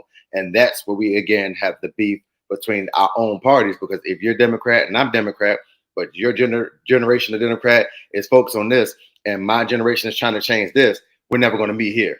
So that's the type of things we had to deal with also in these young spaces coming up. So, I mean, I get it. That's why I'm like, I don't fault nobody for having their views on what they want to do. I'm not going to muffle nobody's voice. Who you vote for is who you vote for. What you do is what you do. I'm just here to be that guy to say, okay, like let's talk about it. Let me show you this side too. But then, at the end of the day, it's still your decision. Like, I'm not going to muffle your voice. That's it, bro. That is absolutely it. So I think that we should keep our eyes on this. And I'm going to bring up, and I'm sure there are going to be more articles and more pieces that are written and spoken about to get in the next generation involved. Like I said, we may not be able to get those young people in for this election, which is still a pivotal hit. We may have to take the hit. But for the presidential, we should have some stuff in place. Now that we know that Black youth in particular are kind of not going in the direction. And Damon, you made this point, brother, about you taking your son. You said, quote, I took my son with me when I voted several times. I had him fill in the bubble for Obama for president both times. Well, guess what? We got to get back to that old school. When y'all go to the polls this November, take a young person. Take a young person and explain to them why, what you doing. They could stand there with you. Take a young person to the poll. You don't like the way things are going for young people and you think they crazy and all that? Start cultivating them right where you are. Take a young person to the poll when you vote this November. And once you take them, explain it to them and help them to understand, guess what? Now you cultivating another generation of voters. And I'm saying take a young person, you can take them 8 or 9, but take them when they like 15, when they don't want to go. You know what I'm saying? The former years. Like, why we gotta go, Mom? Why we gotta go, Dad? Why we gotta go, Auntie? Damn, all right. Come on. Cause y'all going to the polls with me. Come on. And explain it to them. I voted for this person because they stood for this. I voted for that person because they stood for that. And that's how you cultivate them. Don't get mad at the generation. Lana, I saw your piece. I saw you. Lana, you made an excellent point. Let me see if I can find. You made the point that we are making the Jadas because we're not having these conversations with Jadas, the Jadas in our family. We all conscious, we all engaged, but we keeping it to ourselves, that knowledge to ourselves. We can't do that no more. The culture is suffering as a result of that.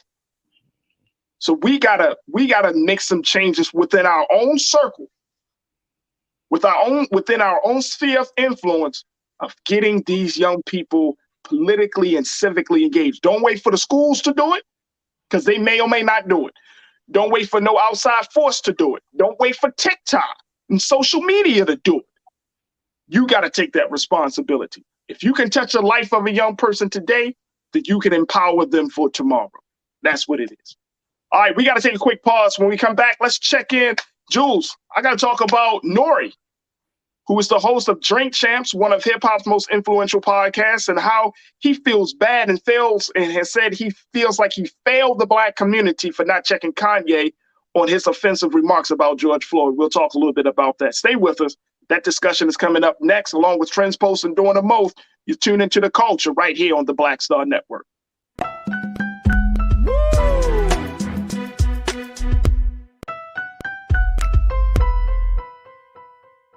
Pull up a chair, take your seat.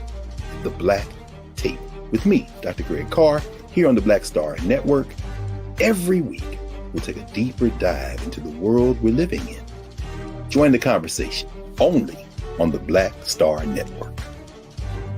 Hatred on the streets, a horrific scene, a white nationalist rally that descended into deadly violence. White people are losing their damn minds. It's an angry angry pro-Trump mob storms the U.S. Capitol. We've seen We're about to see the rise of what I call white minority resistance. We have seen white folks in this country who simply cannot tolerate black folks voting. I think what we're seeing is the inevitable result of violent denial. This is part of American history. Every time that people of color have made progress, whether real or symbolic, there has been what Carol Anderson at Emory University calls white rage as a backlash. This is the rise of the Proud Boys and the Boogaloo Boys. America, there's going to be more of this. Here's all the Proud Boys, guys. This country is getting increasingly racist in its behaviors and its attitudes because of the fear of white people. The fear that they're taking our jobs, they're taking our resources, they're taking our women. This is white fear.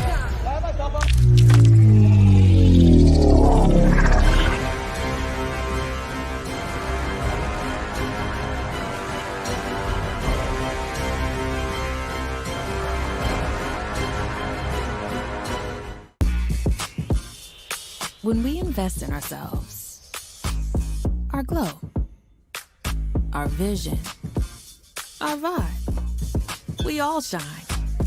Together, we are black beyond measure. When you talk about blackness and what happens in black culture, we're about covering these things that matter to us, speaking to our issues and concerns. This is a genuine people-powered movement. There's a lot of stuff that we're not getting. You get it, and you spread the word. We wish to plead our own cause. Too long have others spoken for us. We cannot tell our own story if we can't pay for it. This is about covering us. Invest in black-owned media. Your dollars matter.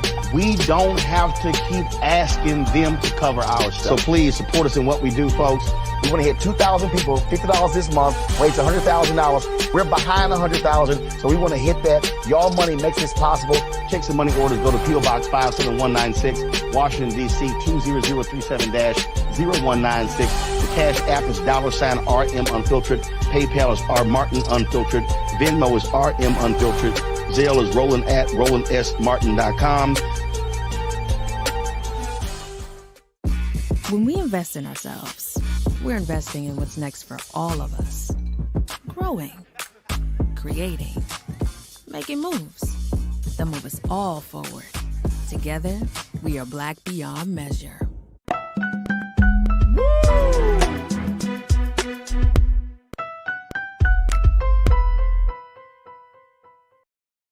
All right, folks, welcome back to the Culture here on the Black Star Network. We wanted to just kind of talk, my head's just all looking crazy. We wanted to have another conversation as a supplement to what we talked about on Monday. Now, you know, myself and B Fly, my guy Jules would normally be on Monday, but he couldn't make it on this Monday. So that's why he's on today. But with Jules, I have to say, bro, let's bring him back in. Jules, man, conversation about Kanye and between me and B Fly, bro.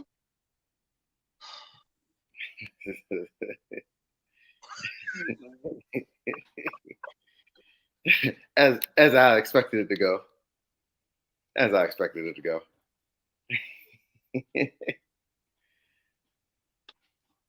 It was a conversation. But here's the thing, though. I loved it because you got to hear from two sides. I loved it because it brought a lot of things up. But, folks, the conversation, it is what it is. But now, the other part of that conversation is the fact that Kanye West was allowed to share these views, these very inaccurate, incorrect, blatantly offensive views about George Floyd, what happened to our brother, in such a space without being G-checked, Jules.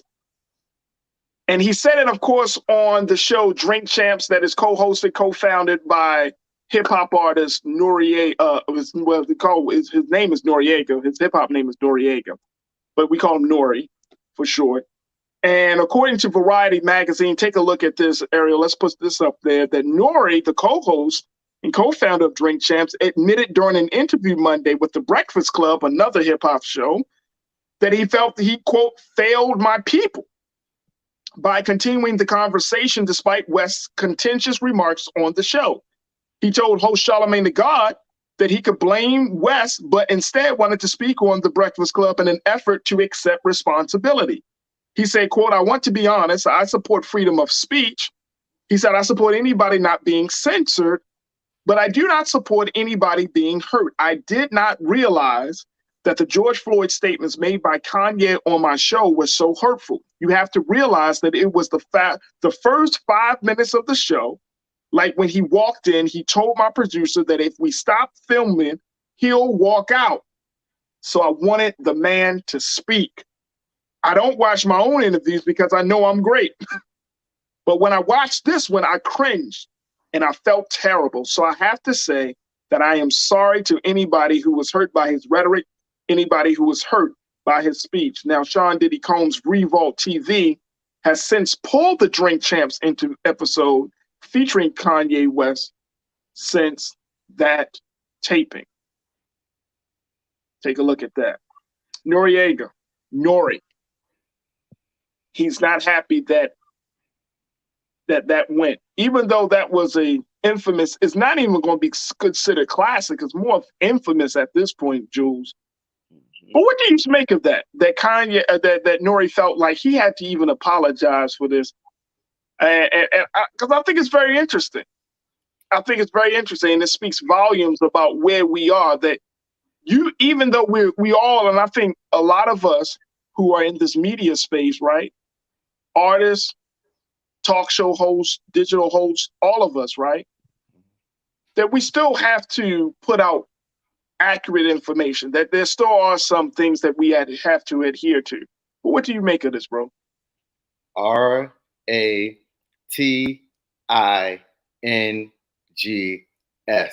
ratings. That's why I wasn't stopped. Because when you bring Kanye on, it boosts ratings because he's so controversial. I'm gonna go attack this from a couple points. One, I don't like the fact that we keep on giving him attention. I like it. It bothers me so much. Media has to stop doing this with people, and it's not just with him. It's with Blueface and Christian Rock. So it's just like y'all want to get the negative people so much publicity and attention all the time. That is problematic, because then the next thing is they're going to keep on getting into more and more things, because now they realize the attention is on them, the spotlight is on them, so they're going to continue to do more and more things that's just more nonsensical. To us, we like, why? To them, they're speaking on behalf of who they think they're representing. As far as N.O.R.E., I watched the interview today. I actually watched it like first thing this morning with him on Breakfast Club.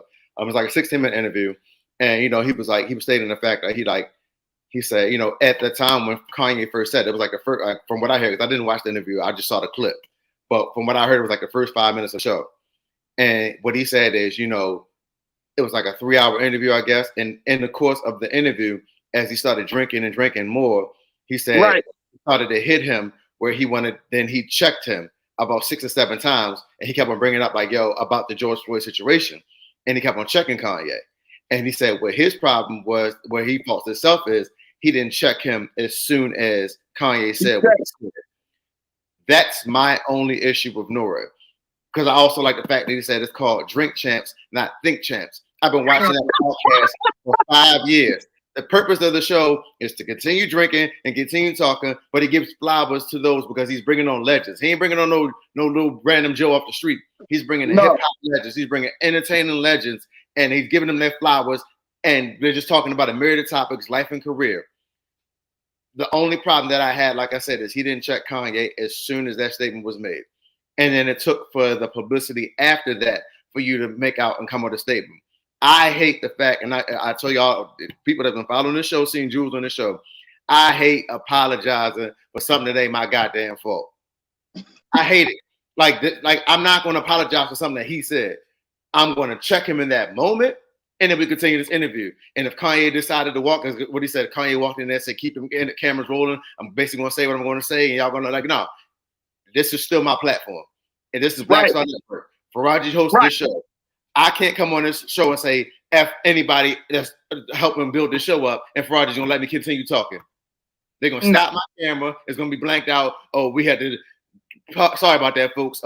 Jules, we had to get rid of him for a second. Like this, I control this. Same way N.O.R.E said. And you're right. And you're right. And I think, I saw in another article about this, Jules, where, when we look at, and I'm just saying this as a show host, when you get those big talents, big names on the show, and they are controversial, you do have to ask yourself, okay, how far do I let this person say what they need to say, right? Because you are thinking about ratings. If you're not thinking about ratings, or if you're not thinking about clicks, I mean, that's the time we living in, folks. Yep. That's the time we living in, right? Like if something were to happen, and then I'm able to get that person who's at the center of that event onto the show, of course. Because then the team, Keenan and the team, put it out there as a special segment. You know what I mean? They chopped up the segment and then they put it out there. I mean, that's just the nature of media, right? When you get those big, like for example, prime example, don't want to get into the conversation. I'm just looking at this, using this as an example, folks. When Gail interviewed R. Kelly,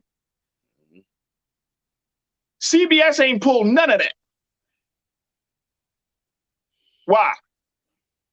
It's just, hey, hey, that's what it is. People going, and everybody just flocked to it. We all watched it. We all, you know what I'm saying? There you go. And I think that there's a couple of things that play here, bro, where you think about from that vantage point to your point, like ratings, getting those views, getting those streams. But then you also got to think about your integrity. You got to think about, especially when you're talking to controversial people or people who are known to have controversial comments. You got to think about, okay, what's the impact that I want to make? You know what I'm saying? Like if Kanye came on this platform, he don't have to come on my show. He'd go on Brother Roland's show. You know what I'm saying? But you ain't going to look. One thing, I've learned some things from Brother Roland, but you ain't gonna tell Brother Roland, hey man, don't ask me this question, or if you do act, or keep the cameras rolling. I don't like to be checked. Please. Jules either, because I don't give a damn what your That's not how we work over here. Fact. You don't own this. You don't run this. You a guest in my house. That's not how it goes. Roland you don't tell him that. You don't tell me that. You wouldn't tell people that. Do you go on to Today's Show? Do you tell Oprah? You don't go on you know what I'm saying? So it's like you gotta, like, even as the artist or the guest, you check to see, okay, who it is. And Kanye knew that, hey, when I come up in the spot, hey man, I can walk out. I learned from Miss Hughes, Miss Kathy Hughes herself. Hey, bro, if you don't like the way we handle the situation, you don't have to listen, and you damn sure don't have to be on it. Right. It is what it is. It is you take the Birdman approach. You walk up out the studio. and that's another thing that N.O.R.E said. He didn't want a Birdman where he told him he couldn't do it and he walked out. But my thing is, F that. Like, here's where I get so annoyed with this world now. Stop trying to please people because outside of their ignorant statements, they're your friends. Like, stop trying to please and stroke the egos of these people. Like, bro, my first question, and this Farajii, this just me. My first question is, why is he even considered a guest for your show? You've seen what this man has been doing for the last couple weeks. Look. Yes, on your show. If I had, as much as I disagree with Kanye, and I ain't on his side, if he like, yo, let me come on his show and let me explain myself. Nah, all right, let's do it. Let's go. Let's go. No, because here's why. Sometimes a joker just got to hear from another side. You know what I mean? Like, he felt like he was in a friendly space. I guess when he went on Drink Champs, right? He felt like that was a friendly space because he got hip hop ties and not just political ties. Nah, bro. You need to have those conversations if you're going to go through that. And this is a wide ranging interview. So this is, like you said, Jules, you set it up perfectly. It's about life. It's about your career. You're talking to legends. So it's an ode to hip hop, right? In some way. But nah, bro. Nah. But nah. And I said it Monday, and I'll say it again, bro. The culture can't be the culture that we love and the culture that we gain from if the culture is full of lies, if the culture is full of egos. Like the culture is not going to stay in existence on those two bases. Right. If I got to appeal to your ego and all that, man, shit, I don't want to do all that, man. Just tell the truth. You can have your views. Make sure that shit is accurate. I get that too, but the point I'm making is, but then look at the outcome. Look what the first 10 minutes of the daggone thing was. And you know me, I ride with Steven Jackson 1,000%. If don't nobody know who Steven Jackson is, Steven Jackson played for the NBA. He got the All the Smoke podcast with Matt Barnes, Stack 5. I ride with 5. Yes, I don't know if anybody went to his page and seen his Instagram stories and his statements after that, but that George family ain't taking none of this land down, bro. Like you don't come off. You can't. This ain't no freedom of speech world where you can just say anything. Like, bro, I get that there's a certain decorum you have. So I get that when I come onto the culture with Farajii Muhammad, I'm still able to say and do what I want.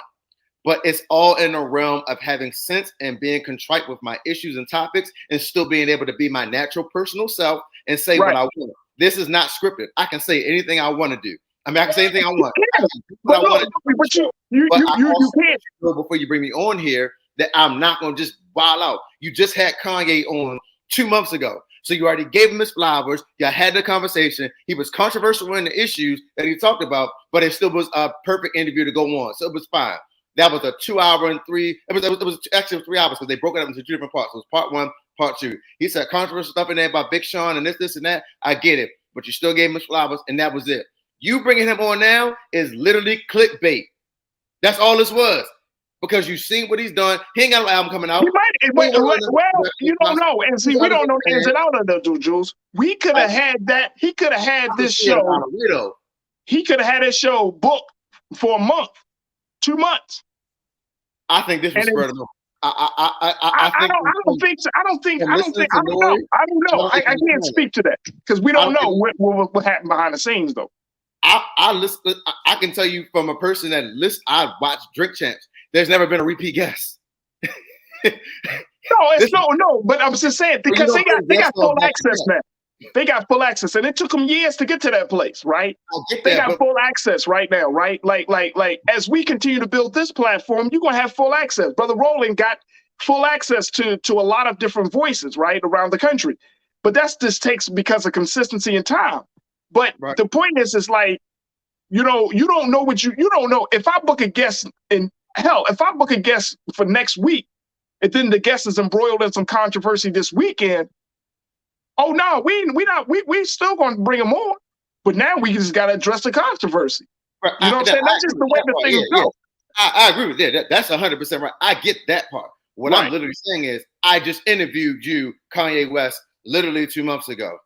I got There's something else that you have going on currently between 2 months ago and now that we have to discuss that's that major for a 3 hour conversation. It's just but Kanye only went into spaces that are considered friendly to spaces. Yes, that he trusted. Right. You know what I'm saying? Like he goes on Tucker Carlson because he aligns with their views. So that's a friendly space. Tucker Carlson ain't gonna go back and forth with him about certain things. You know what I mean?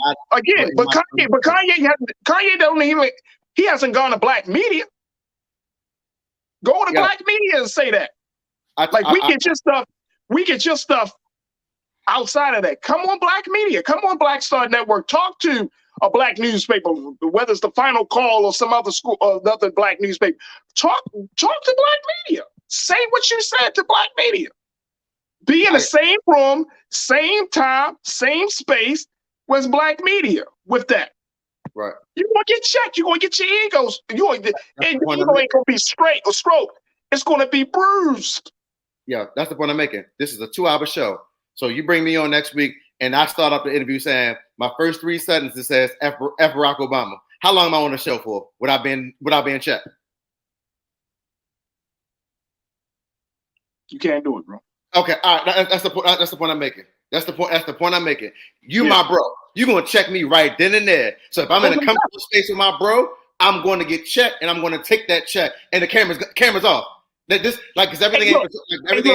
No, this and that. That's me and you talking. Like, nah, that ain't it. No, bro. No. And see, here's the thing. Here's the thing. And you know, I'm still kind of processing whether I should, you know, and I get what N.O.R.E is saying, because at the end of the day, you know, it is about ratings. It's about getting people to come to your show. But you got to think about what impact that spoken word has on the listeners. It may not, and I'm saying for you personally, it's one thing. My thing is for the listeners, those watching, those listening to that, right? Because you got a lot more people listening, and those, it's like our online culture crew. Yeah, I know people tune in. We can look at the numbers and say, okay, how many people are actually involved in the chat? But when you go back to look at how many people actually watch the show, that's not two different numbers. Mm-hmm. You know what I'm saying? Two different numbers. So that means that more people are listening than there are participating. And that's the thing you got to think about. And you also got to think about, well, whoever is listening, where do they stand on this? Are they clear about certain things? So, you know, there's a lot of responsibility. There's a certain level of responsibility. And I'm happy that N.O.R.E said, you know, I failed, because he should have checked him. But at the same time, if you excuse me, if you're going to have these deep political conversations and you don't know if something's going to be brought up, you got to be in your clearest of mind. Like we know drink champs, they drinking, they smoking, while, you know, it is what it is. Right. But at the end of the day, like, bro, you just know that somebody's probably say some wild stuff. Right. And they're going to say some wild stuff, man. And I'm going to use this platform because I love drink champs. And what I'm going to say to N.O.R.E is, and I'm glad Charlamagne checked N.O.R.E in this, because N.O.R.E was like, you know, what I want to do, you know, I need to talk to my son, Tamika Mallory, bring Killer Mike on. I get that. That's fine and dandy. But don't change your show because of one controversial interview. Your show has been great for 5 years. It's called Drink Champs. We drinking, we talking crap, we having a good time. The longer the show on, the more drunk I'm getting. The conversations get better because then people open up more. That's fine. Don't change your show because of one bad interview moment with the dude. Like, N.O.R.E, keep your show going. I rock with you, bro.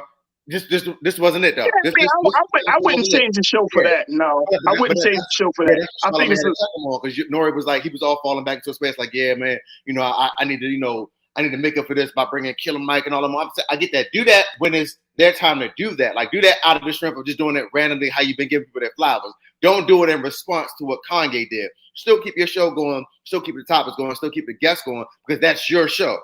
Right. That's just content that shouldn't have been put out. That's it. Stop. And the sad part about it, though, and here's the sad part about it, they pulled the whole show. So that's what I'm saying. Like, so now I'm saying, like, whatever the few minutes that he talked that madness, you know what I'm saying? But again, I get it. The like, internet lives forever, though. It's never gonna go nowhere. The internet lives forever. So it's not going to go nowhere. It's going to go, but I guess my point is like, you know, you pretty much, look, it's a life lesson. Excuse me. It's a life lesson. You know what I'm saying? Like, you live and learn in this thing. So sometimes when things don't go, I mean, we can say some stuff here on this platform, and then it doesn't, you know, it's not up for restream. And it's a life lesson. You know what I mean? He made amends. He apologized. Right. I think he took the time to say, all right, you know, I shouldn't have said certain things. But to cancel the whole show, no. He also said that Issa Rae, when she was on the show, I think like this, you know, August of this year, she called him Messy Yeager, because she said, you always involved in some drama and you messy with yours, right? And he said, N.O.R.E said, hey, you know what? When she said that to me, that made me reflect on how I'm hosting this show. Like, you starting to see, and he's probably coming into an understanding, a certain level of consciousness, like, yo, people are listening. So if somebody says something on your show, they are taking your show as being this credible source of information. And so this is for all of us who are in media.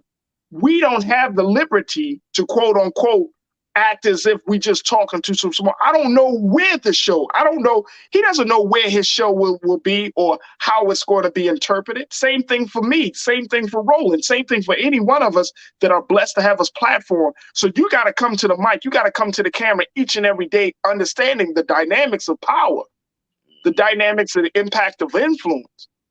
that at the end of the day, your words matter. People are listening. And so there's a responsibility that comes along. It's not just chopping it up and saying whatever. I can't be on the show talking bad about women, saying some crazy things about this person, that person, offending people and thinking it's just locker room talk. No. There's got to be there is a responsibility with having a platform. And that's for really all of us, because if you're on social media, you got a platform. Don't put out madness. Right. The thing you're going to have to come back and apologize.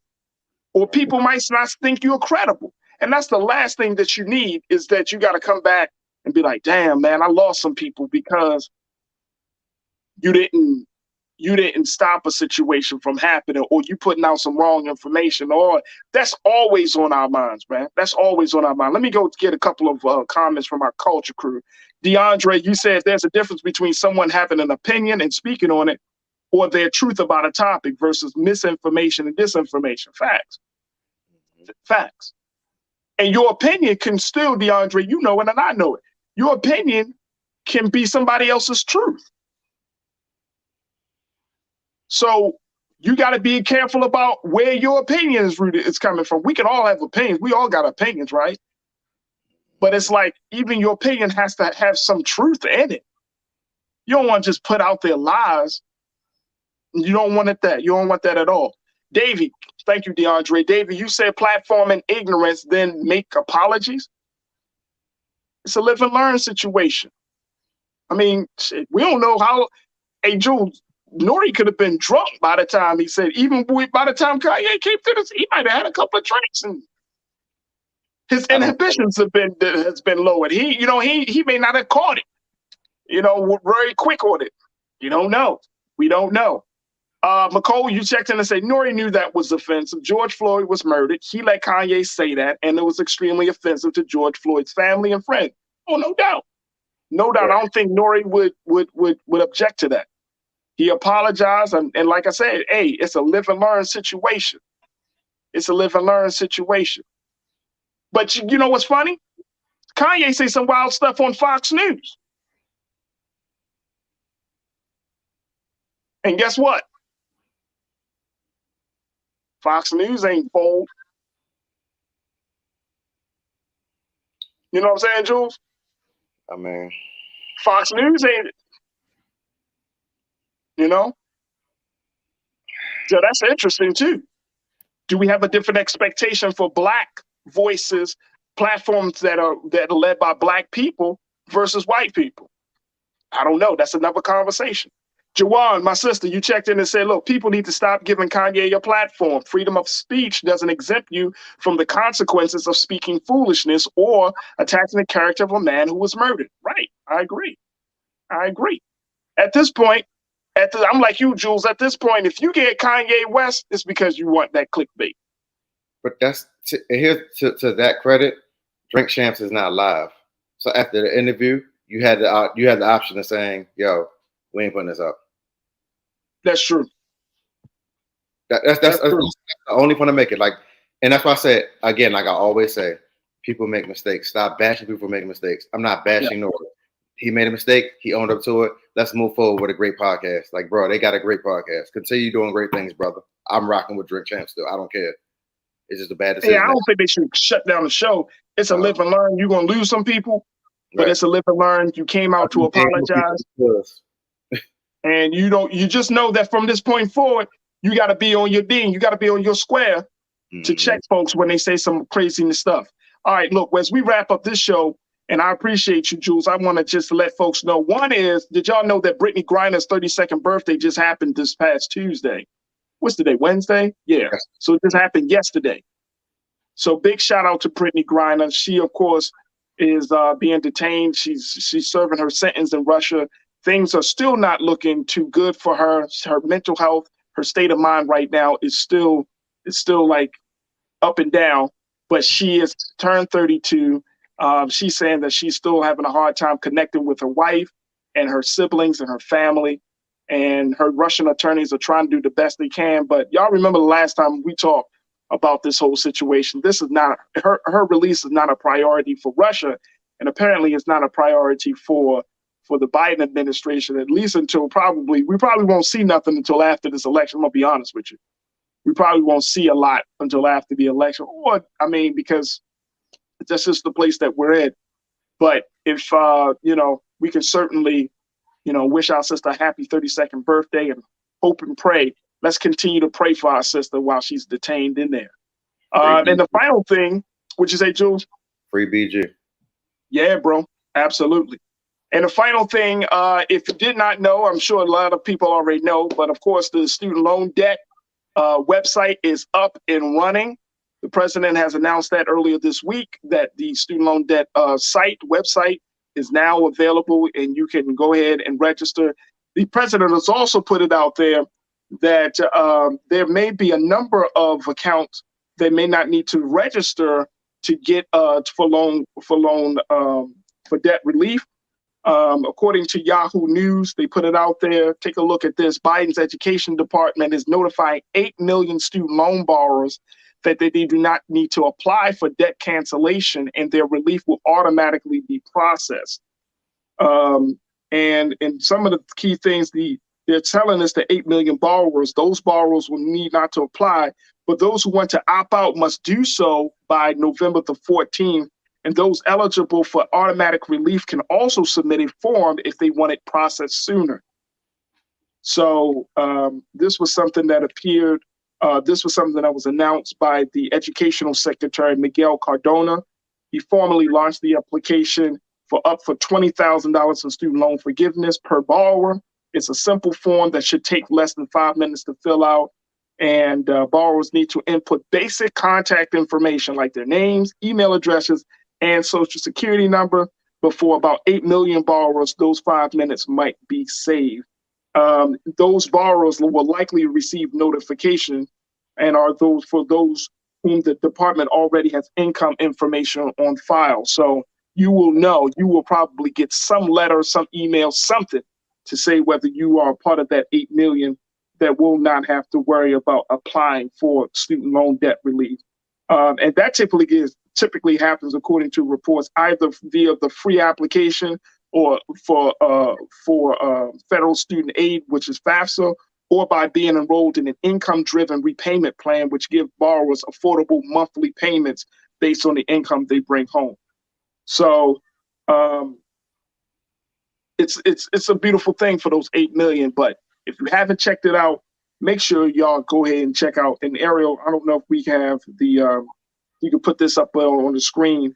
All borrowers can apply through the form on studentaid.gov. Studentaid.gov. If you haven't had a chance to apply to see if you have your debt, your student loan debt ready and available. I'm taking a look at this very quickly. I think this is the one. Yep. Studentaid.gov is the website. Ariel, if we could put that up very quickly for our watchers.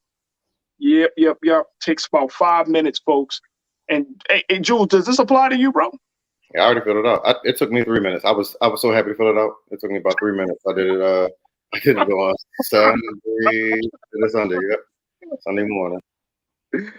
I hear that, man. Ariel, can we put that up? I want to make sure they when they go to the website, what it actually looks like. Is that the one? Mm-hmm. Yep, that's the one. That's the one. I'm looking at the start page too. Yeah, that's it. So, folks, takes about 5 minutes. Takes about the 5 minutes. What you're seeing on screen is once you get to the site, they ask you to start the application, and this is the application form that you see right there. But it takes 5 minutes, man. Save yourself $20,000. Save yourself $20,000. Hey, Jules, thank you, bro. I appreciate you as always, man. We'll bring you back, of course. I don't know, we'll see if the Wednesday is going to be your new home or it's going to still be on Mondays. I mean, random at this point because my days are like really weird now. So it's gonna be like random days. I'm just gonna pop up nowhere. Just hey, what's going on, y'all? Hey, right. Gonna show up on the stream. People are like, yo, you're not even on the stream. I'm talking. I don't care. My guy, Jules P., hip-hop artist, activist, and all-around good brother. Jules, thank you so much for checking in today. And, of course, thank you for being so good for the culture. Man, thank you. And also, I never said this before, but I thank everybody on the comment section. I rock with y'all. Y'all go hard. I love y'all. I love y'all. Y'all go hard. They love you, bro. They love you. Culture Crew, online Culture Crew, definitely love you. So I appreciate you, brother. Thank you, bro. We will reconnect soon. Sure. All right, folks. Oh, man. Thank y'all. I thank each and every one of you for tuning in to today's show. Make sure y'all do your due diligence. If you enjoyed these last few days, if you've been enjoying these conversations, and so many of you are checking in just to say, hey, man, I appreciate these discussions. We try to keep these discussions as real as possible, but as empowering as we can, because I'd hate to have conversations just based on complaints. Let's talk about what we're going to do to make things better. But if you've been enjoying them, make sure you show your support for us here at Black Star Network here on the Culture, as we continue to do the great work of representing you in the space and being an institution for Black news and information. Go to our website today at blackstarnetwork.com. Support us financially, support us with shares, likes, and of course, keeping folks up to date when we post something that you let people know. And a big shout out to my Twitter crew. Man, I got my online Culture Crew. Then we got the Twitter Culture Crew, because y'all just keep reposting and retweeting and all that good stuff. So I appreciate that. Thank you.